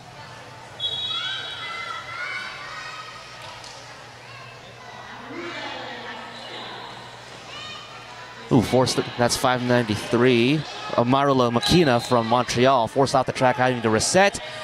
Falls down. Pancake doing that spin move again. Sneaks through and takes lead jam. Looks like Smash Squad's jammer took a track cutting penalty, so that puts the Vipers on the power jam at a crucial point in this game. Amarula Makina going to be serving a penalty. Smash Squad knows this is crucial, and they're really putting up a fight now. Pancake's pushing, her blockers following, trying to help her with that sweep to get her through. On a big hit by Lola Clark. They're really laying a beating on Pancake right now. You can see it in her face that she's feeling it, but she's still pushing. Under 4 minutes left to go. Smash Squad jammers return to the track. She's coming around. The Vipers just noticed her, but she squeaks through anyway. Marla McKeen's got the star in her hand, but jam is called off. Good track awareness by Pancake. I believe she noticed that right away and called that jam down. So they've increased their lead to 13 with 3:22 left. Vipers sitting at 43 with the Smash Squad not far behind at 30. No one's in the box, full squad for both teams. Skate of emergencies on the line for Viper, and the Smash Squad jammer is directly behind her, and I cannot see who that is yet. But she sneaks through for the lead jam. Great play by the Smash Squad blockers. And Green Peas using her smaller stature to just dipsy doodle around the defenders. That's skate of emergency for the Vipers heading to the box. That opens up a hole. Now they did do the star pass, but Smash Squad coaching staff noticed that immediately and had her call that off. So I believe they snuck another 5 points out of that. They did. They did. Smash Squad only down by 8 to the Toronto Vipers, 43-35. We're reaching the 2 minute and 20 mark. 2 minute and 20 second mark of the bout. Time is starting to run a little bit low, but I believe both teams still have a timeout, and you got to think the Smash Squad's going to be up. The Vipers just used theirs. Skate of emergency still in the box. She's probably in there for another 15 seconds. She's been a force for the Vipers so far in this bout, so you got to be thinking they want to get her out there as soon as possible.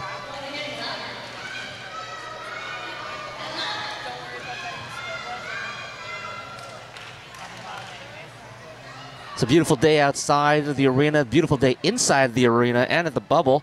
And and we encourage you, come down to the arena, come down to the bubble here at Ted Reeve, experience some real live roller derby yourself. And you got some great food trucks over here that are offering a great selection of food. For instance, the Eggman offering an assortment of breakfast foods for your morning food truck experience, and it's in the parking lot in the morning. Then Feed the Six for the non-breakfast type people for looking for some sustenance during the day. See, myself, I'd probably go to both of them because I really like to eat. And food trucks, I find they just, especially around here, they always have a good selection of food, and it's always just good food at a good price. And also, if you're in the arena, check out the Ted Reeve Arena Snack Bar for all of your favorite hockey arena foods, slushies, hot dogs, fries, etc.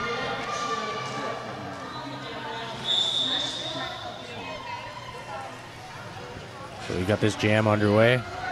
And the Smash Squad skates out and gets himself the lead jam. That was Flatula Clark. Oh, and the Vipers take a penalty there. That's the jammer heading to the box, I believe. That is. So the Smash Squad's on a power jam, and they burst through for 5 points right there. This is a huge, huge moment for the Smash Squad right now. They're only down by 3. Minute 35 left.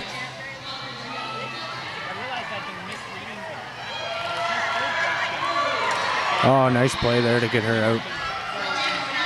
Oh, that's huge. She's got to reset again. A great defense there being put up by the Vipers. Skate of emergency coming out of the box.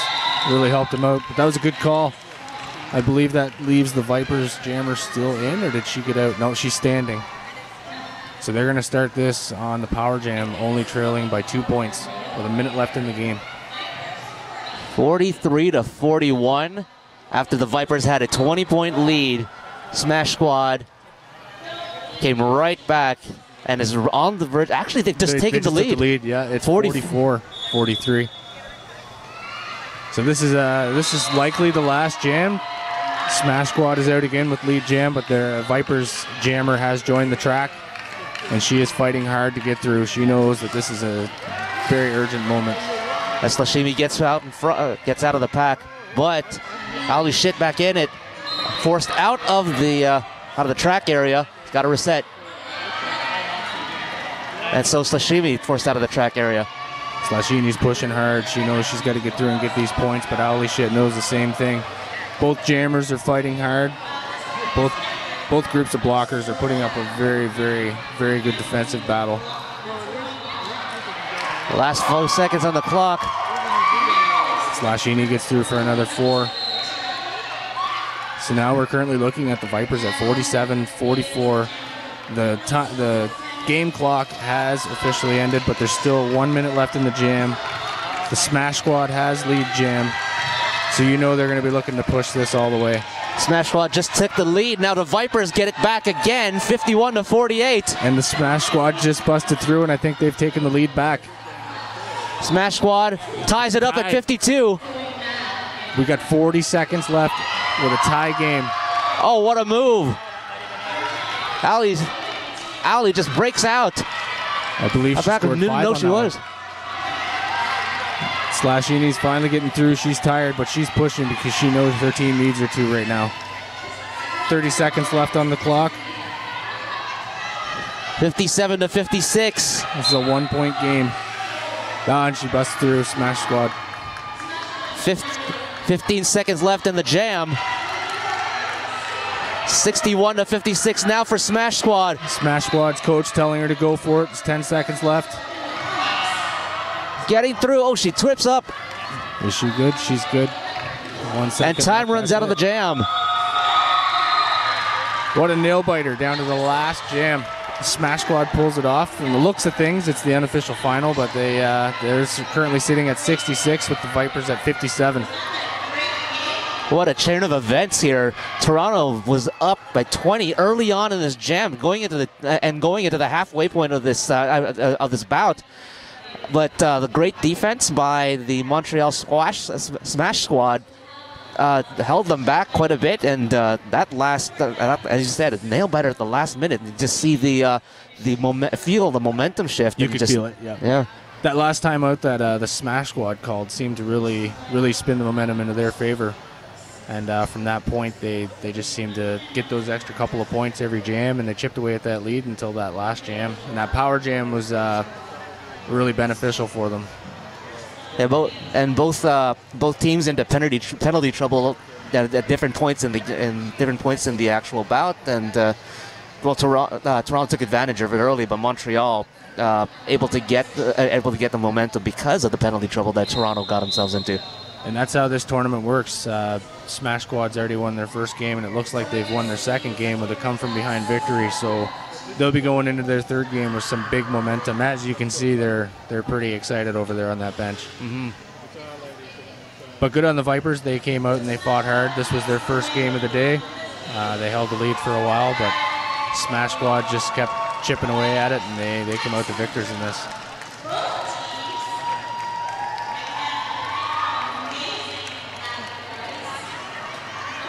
And official handshakes. being shared by the teams now.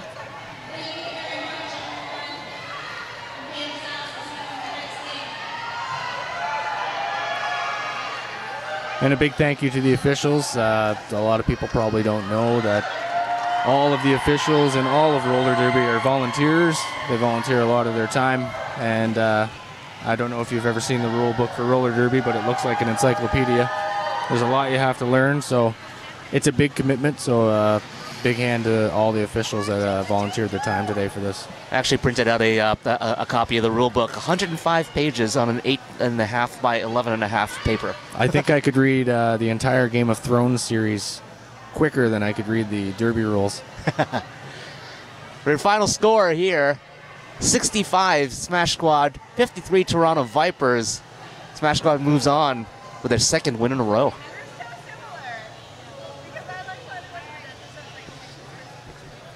At this time, I'm gonna go off and have a break. I'm gonna turn it back over to the Derby Nerd. I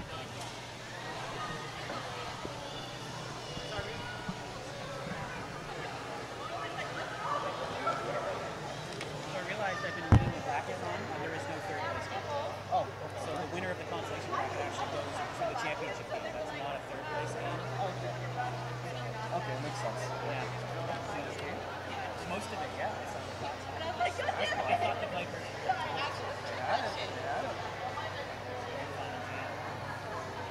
Well, I don't know about great. Very messy final game that they took. They didn't call the first two times. Just 1 point there, but she got through for another 5. Because I seen Smash Squad.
Game quality. We were engaged the whole time.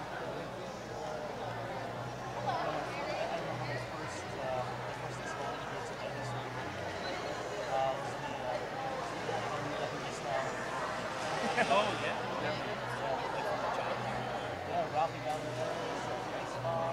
Coaches would come out and like clothesline players and stuff. Did you ever watch Roller Jam? It's kind of an evolution of that.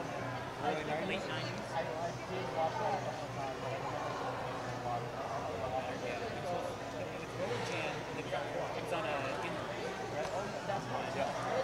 And they tried to bring it back to like this roller games. It's silly. Figuring all the gator kids. Yeah. And then Roller Jam tried to reel it in a bit, but still too. Can you imagine playing on figure 8?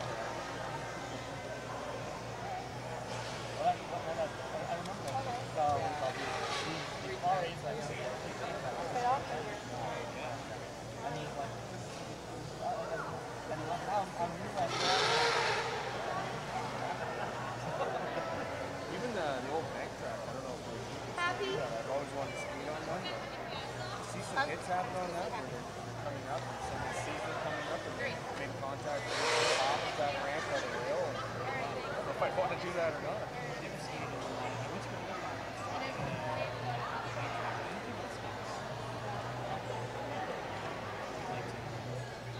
I'd like to just skate on it.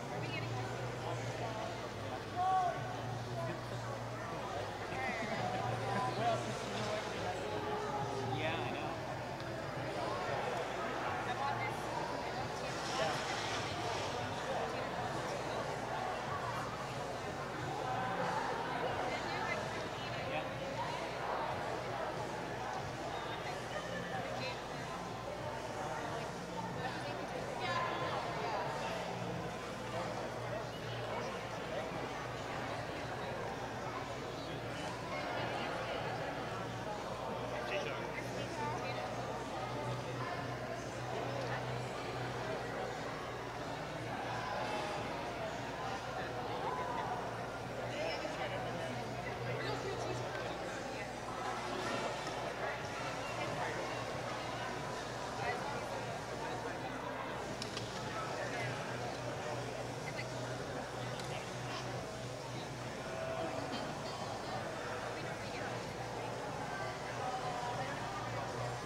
just hasn't been able to update the schedule yet.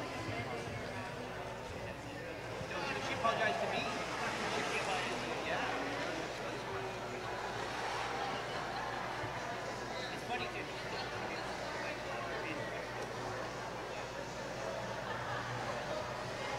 Yeah, exactly. It's usually like, oh yeah, even now when you it's your day. Last year she got me in trouble accidentally. Let's do the washer. Oh. Can I leave that here? Sure.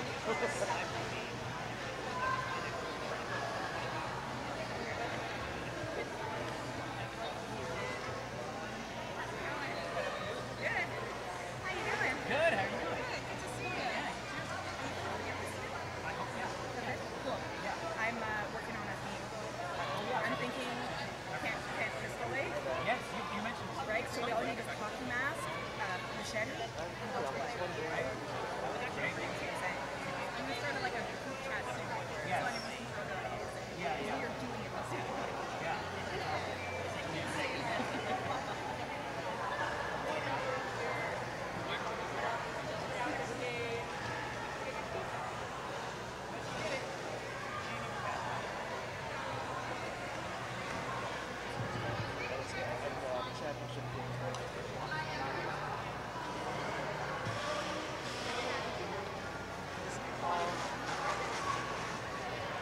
Don't fall apart.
Getting ready, we have Queen's Court versus North and Central Roller Derby.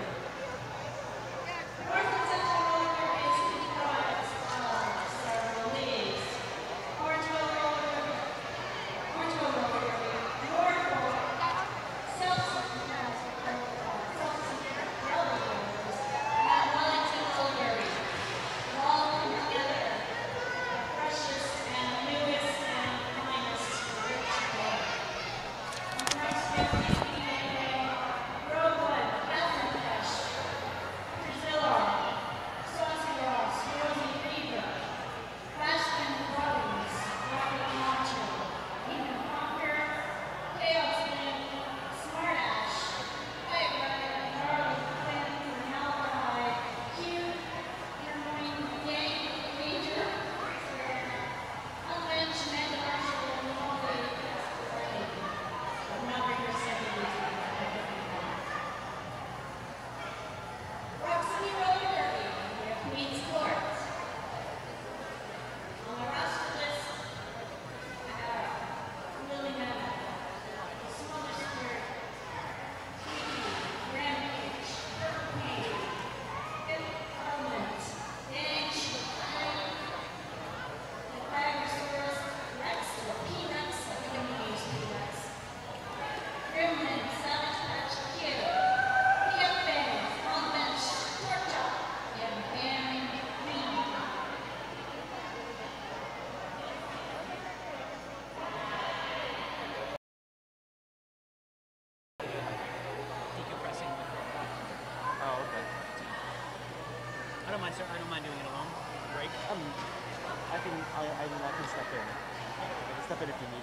I'll start alone, see if 4 shows up. Because you give yourself a rest too. I'll indicate whether Welcome back, everyone, to the 2017 Fresh and Furious here on layer9.ca. I am the Derby Nerd, potentially joined by Gorshak. Gorshak just decompressing with the Vipers after that truly intense showdown with Montreal Roller Derby's Smash Squad. We are continuing to move through here. I realized, if you've been watching, I misread the bracket a little bit. There's actually not going to be a third-place game, so the losers can continue on to win. Now, neither of these two teams needs to worry about that. They both have an opportunity to move into the championship final. You are watching Queen's Court in the black playing their second game of Fresh and Furious against North and Central Roller Derby. This is a mixed team between Orangeville, Norfolk, South Simcoe, and Wellington. Thunderstruck heading to the penalty box, so power jam early on here for North and Central Roller Derby. And Rogue picks up lead jammer status for the mixed team. Mixed teams, of course, have always been a theme here at the Fresh and Furious. And that continues this year as well. Now Rogue hits the pack. Looking to push her way through. First points on the board for North and Central. And a call-off. So damage done early on in this power jam 5-0 start for North and Central. Queen's Court, representing Queen City Roller Girls from Buffalo, Ontario. We'll be down a jammer to start things off here as well. Just over a minute in.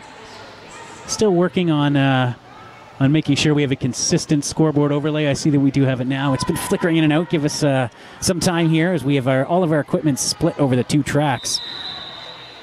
And the Bubble and Ted Reeve Arena. Jam now underway. Saucy Ross jamming for North and Central. Thunderstruck still on the penalty box, so the power start is a success. Saucy Ross is your lead jammer. Thunderstruck out of the penalty box, quickly through on her initial pass. Saucy Ross, though, already around and scoring. Pack is held up at turn 2. Queen City could not hold the inside line, and North and Central builds on their lead. 9-0 now, 2 jams in. Queen's Court still looking to get on the board. All of these teams, as part of North and Central, have appeared in some form or another. Orangeville, South Simcoe, Wellington have all skated here as individual leagues. And continuing their tradition here at Fresh and Furious, now as this mixed team. Jam underway, penalty box empty. It is 5-on-5 roller derby. And first lead jammer status of the game for Queen's Court goes to Fergavicious. Good swarming defense at the front of that pack. Chaos looking for a lane, cannot find it, finally completes her initial pass. Fergavicious through. First points on the board for Queen's Court.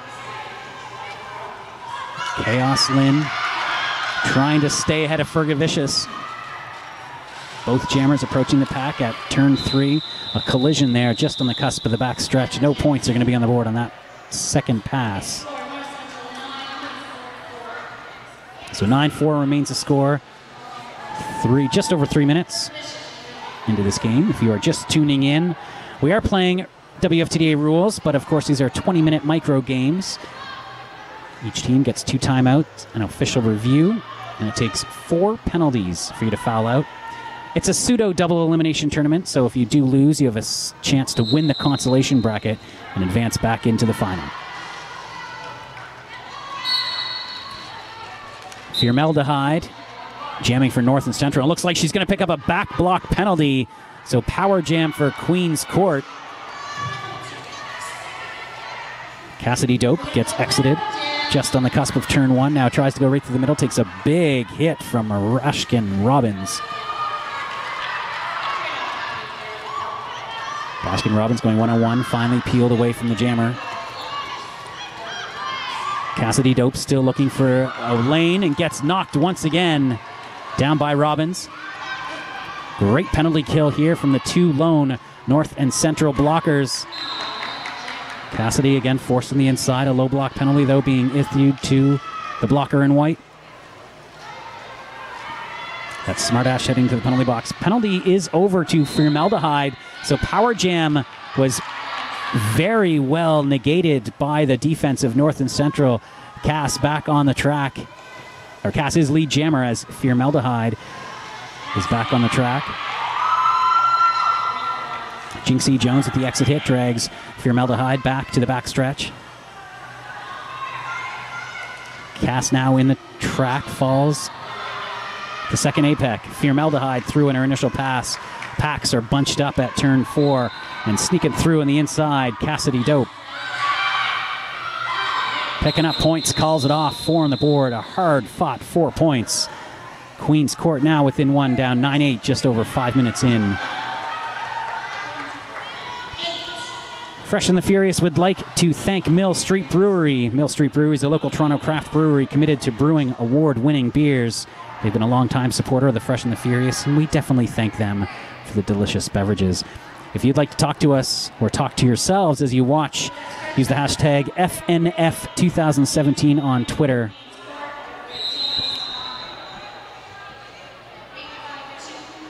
Stretch Armstrong jamming for Queen's Court, and she makes a nice little move from the outside in. There's a wide open lane number 1 and lead jammer status to Queen's Court. After a slow start now, Queen's Court with an opportunity to take the lead. Nice defense there, played from the North and Central jammer. She's knocked down, stays inbounds. Q back up.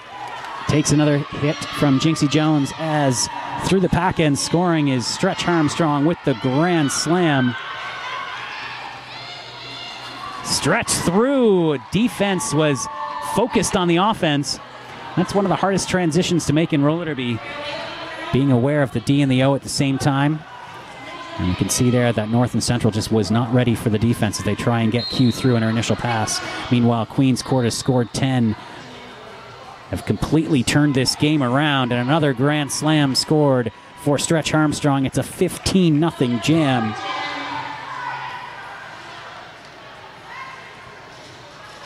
Pack is at a dead stop. Nice little pick to the outside from Mick Dagger, but a good recovery from the North and Central defense. Armstrong patient, back in, finds a lane on the inside. 4 more on that pass. It's a 19-0 jam as Queen's Court has completely flipped this game. And an easy pass on the power jam now as Q standing in the box looking to come out. Jinxie Jones back on the track for Queen's Court. 10 seconds. Armstrong looking for one more pass. And she's going to get it.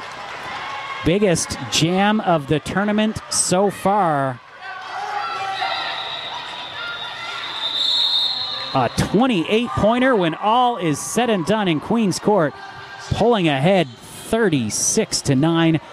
And there is just an indication of the importance of playing a clean game here in these 20-minute games. You're now 8 minutes in, and Queen's Court in control after an excellent start from North and Central. They're going to take a timeout, and that will give me an opportunity to thank some more of our sponsors.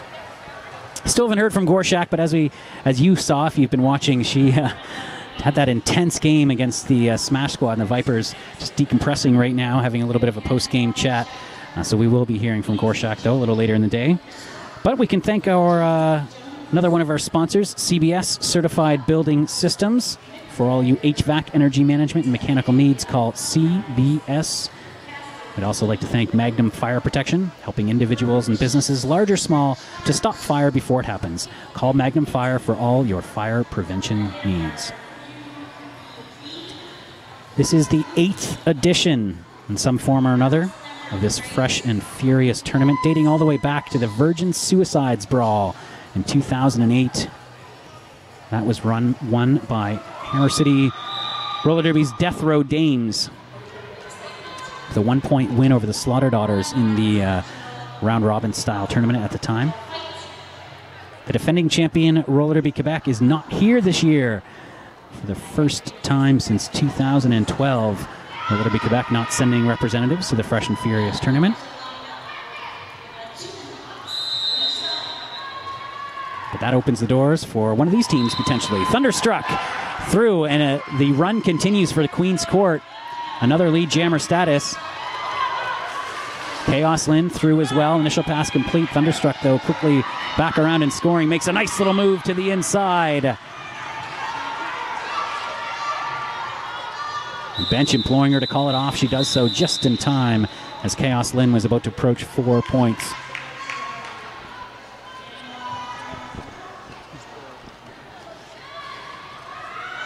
(41-9) as 4 more on the board for Queen's Court.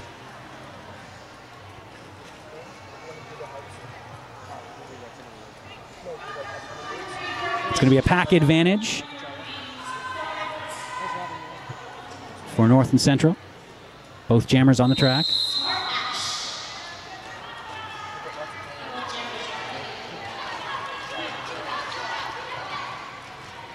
Fergie Vicious immediately knocked to the outside, forced to reset, and that allowed enough room for Smartash to get through. Lead jammer status for North and Central as they try to get back into this game after jumping out to a quick 9-0 lead. They've been outscored 41-0 as we near the midway point. A nice offensive move. Sweep from the inside out from North Central gets them back on the board now. The run has been stopped. 41-13 is the difference, 10.5 to go.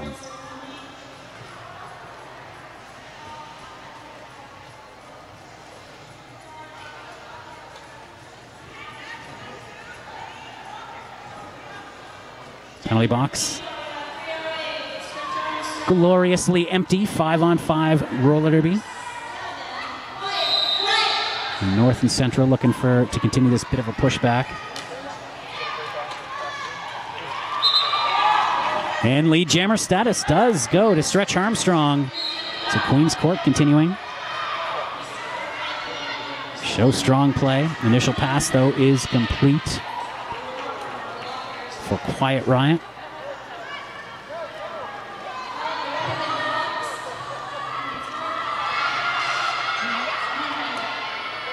Quiet Riot approaching the pack. Queen's Court has been calling for the call-off. Oh, but Quiet Riot skating out of bounds before she'd called it back. It's going to be a power jam for North and Central, and again, some miscommunication with the bench and the jammer. And a star pass has been made. Saucy Ross now is your jammer, and North Central has an opportunity to pick up some points here. And again, that's what the Fresh and Furious is all about. You make those mistakes now so you don't make them later. And Saucy Ross through for the Grand Slam. North Central now on a bit of a pushback here. 9-4 run over the last 2 jams. Stretch Armstrong in the box, standing. Less than 10 to go in her penalty. North and Central trying to free their jammer on this power jam. Stretch Armstrong out of the box. They're going to have to pay attention. They do not. Armstrong through, but a track cut being issued, so she's going to head right back to the box. The power jam will continue for North and Central. Defense regroups. Swing and a miss from Daisy Juke. Saucy Ross with a burst of speed on the outside. Gets through for another Grand Slam. North Central continues this pushback now, narrowing the gap to 45-23. 8 minutes to go. And a timeout being called. And that might have been an official timeout. Again, if you want to talk on Twitter, the hashtag is FNF2017. The winner of this will advance straight through in the championship bracket, but as we mentioned, if you do suffer a loss, you will have an opportunity to fight your way back into the championship game. You know, the tournament's format changes each year depending on the number of teams that we bring to the Fresh and the Furious, and this year with 12 teams, we're doing a pseudo double elimination. So if you lose one game, you move on to the consolation bracket, and you can battle your way back into the championship game. So slightly different format from what you have seen in Fresh and Furious' past. If you do want to take a look at the bracket, in the upper right-hand corner of your screen, you will see a little eyeball. If you click on that eyeball, you'll see links to both the rosters and also the schedule, which will hopefully be updated throughout the day.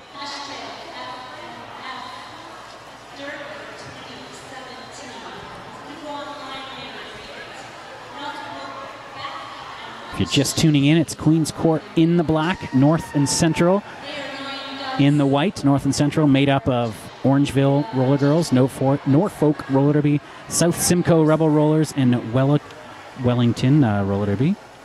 Just as I mentioned, one of a few mixed teams we have at the tournament this year.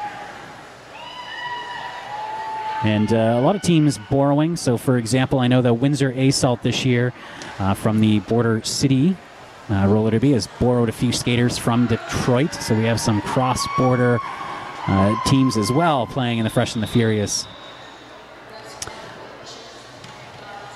Timeout is over. Queen's Court had called an official review, perhaps to have the jammer penalty removed, but Armstrong remains in the penalty box. And the official review for Queen's Court has been lost. All right, game back now underway.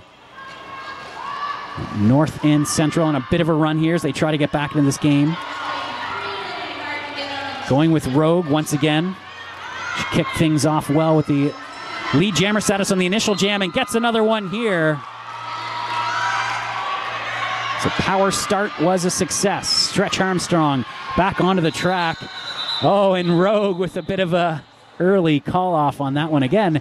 That's what Fresh and Furious is all about, making those mistakes. I think I misread the fact that Stretch Armstrong was actually... Had a bounce call. It was called correctly, so it stood. Yeah, it stood because it was called correctly. Lex, do you have a bit of a... I'm here with Lex Tan sitting at the table with me. Do you have an update on that official review? Yes, the referee just said that the penalty was called correctly, and that, the penalty is...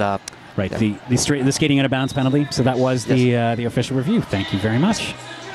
Yeah, the jammer, again, just took her head off the track, skated out of bounds before calling it off. You cannot do that. And back on the track now. We have a lead jammer status given to Thunderstruck. Smart Ash also through. Thunderstruck makes a nice little juke to the inside. Faked going to the out. Hermione Dagger went in for the swing and the miss on the inside lane. A quick 4 points picked up. 6:30 to go. Queen's Court still in control, 51-23. But as you can see, if you watch that last game, a game can turn very quickly.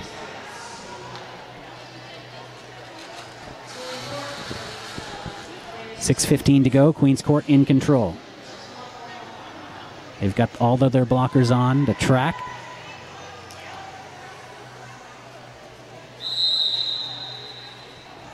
It's like Saucy Ross is the jammer for North and Central, but Fergavicious sneaks through quickly on the outside and gets through. Jinxie Jones with a nice big hit on Saucy Ross. Forces her back. And very quickly, Fergavicious is around, makes a nice little juke from the inside out to get by the trio of North and Central blockers. Grand slam for Queen's Court. A nice little inside-out juke again from Vergavicious. And you can see the skaters, the defensive skaters, haven't quite developed that inside-out game yet. Unable to move laterally quick enough to catch her. Saucy Ross was looking for a star pass, I believe, but her pivot is in the penalty box. And in the confusion, Fergavicious able to get around on another grand slam. So Queen's Court really taking control of the game here on a big jam, and Jinxie Jones leading the way defensively. Fergavicious around yet again, and the pack is yet to advance past turn number one. A nice big hit from Bashkin Robbins sends Fergavicious out, forces her to reset. Fergavicious, nice move to evade another hit from Bashkin Robbins to get the grand slam, calls it off. Another huge jam for Queen's Court, 25 points on this one. So with jams of 25 and 28 points, Queen's Court has taken control, and a timeout being called by North and Central. Whew. Lex has been sitting here with me on standby, and Gorshak, we never did see Gorshak coming up from that Vipers game against the Smash Squad. But Lex, this is your first Fresh and Furious tournament. Your thoughts so far early on in the day? I'm loving roller derby. I'm loving the energy. I'm loving the action. It's just everybody, as I mentioned in the first game, there's so much heart and soul being poured onto the rink here, onto the track, and it's great to see. It's great to see it at this level. It's great to see it at all the different levels of roller derby. One thing I like about this tournament too is, I mean, these are younger skaters. We're seeing some mistakes like that, the skating out of bounds penalty that was called. You're not allowed to skate out of bounds in your own power and call it off.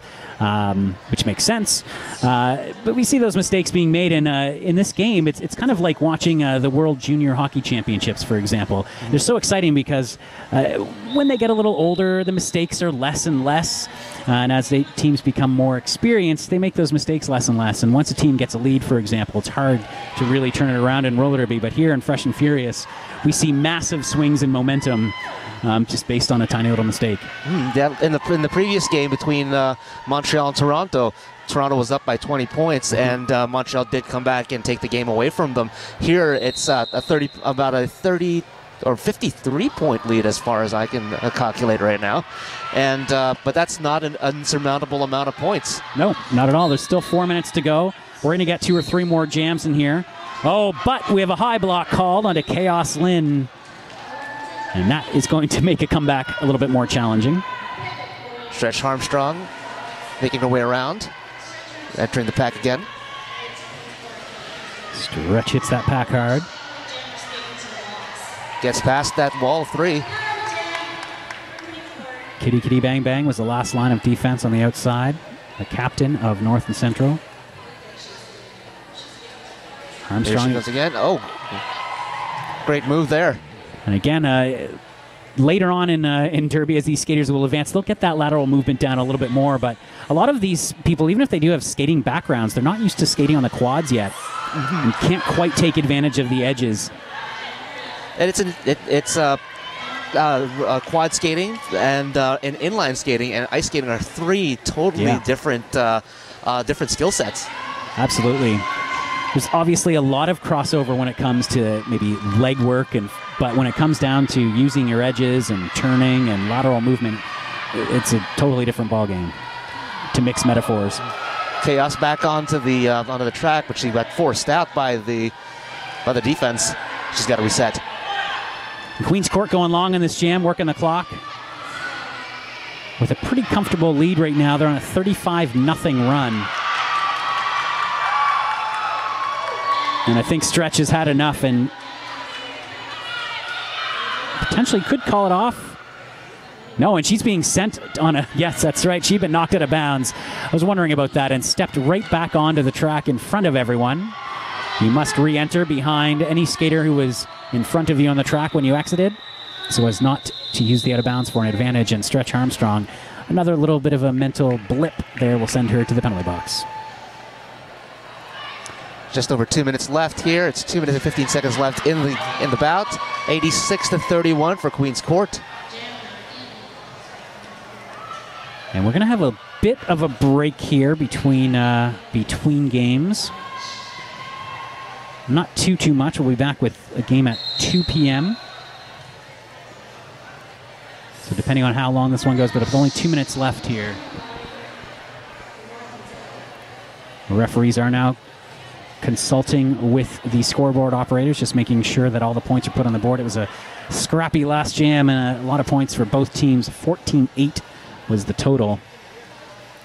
So Queen's Court now in control, 90-31. You know, one disadvantage that teams like North and Central have is that these fresh skaters, they don't skate together. They skate with their respective leagues, whereas in Queen's Court, all of these skaters have come up through the Fresh Meat training program together. So even if they haven't played a lot of games, they've at least gone through all of that training, all of the heartbreak that goes along with that training, and they've really bonded in many ways. But Smart Ash keeping North and Central in it with a late lead jammer status pickup. waiting up for some offense from her team. Pack moving slowly down the backstretch. Here comes Stretch Armstrong back in the fray. Jinxie Jones at the front of that pack, as she has been all day so far for Queen City. Is going to get a direction of gameplay penalty on that one, though. Oh, no, excuse me. That was a track cut on Smart Ash. So power jam for Queen's Court. Stretch Armstrong forced out. She gets back in and now breaks away. Stretch through. No lead jammer status on this one. This is going to play to the advantage of Queen's Court, as I believe the game will play out here in this jam, and this will be our final jam. 5-second differential between game and jam clock. 34 seconds left in the game, and 35 seconds now left in the jam. Stretch back in the pack, taking some hits, but again, the time is to Queen's Court's advantage here, even as Smart Ash comes out of the box.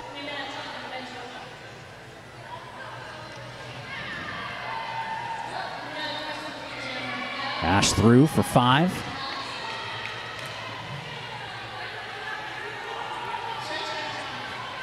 And 2 seconds left on the game clock, and there it is. Game clock now down to 0. We've got 4 seconds on the jam clock. Few more points are going to go on the board for North and Central, but this game is going to wrap up. And Queen's Court has now won 2 in a row, which means that they will advance directly to the quarterfinals now of the Fresh and the Furious. And North and Central will head down to the Consolation Bracket. And as I mentioned, I've already mentioned it once here, I misread the bracket.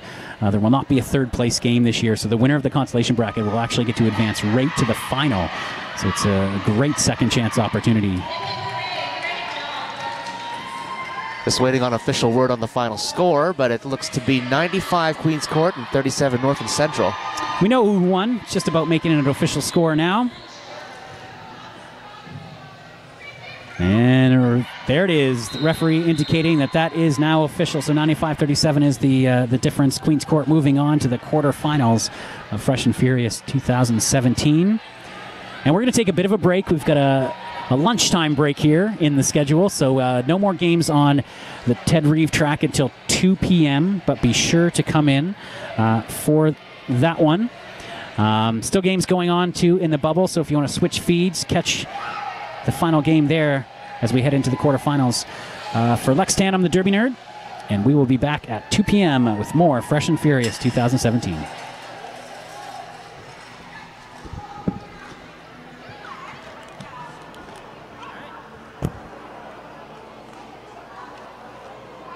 you're going to do a house call? Yeah. So I've read about it. It's very similar to sports, especially for Call of Duty, because it's like you don't want to give away Okay. the position of the chat. Right. So what did you say is the bigger differences between house call and with house calls? Well, I think like instead of calling the action, you're reacting in a house call to the action, right? Okay. So because people can see clearly what's going on generally, so that's how I usually think about it in a house call. I'm reacting more to what's going on. Maybe if I see a penalty, I'll try to call it, but I don't know if you figured out the hand gestures yet.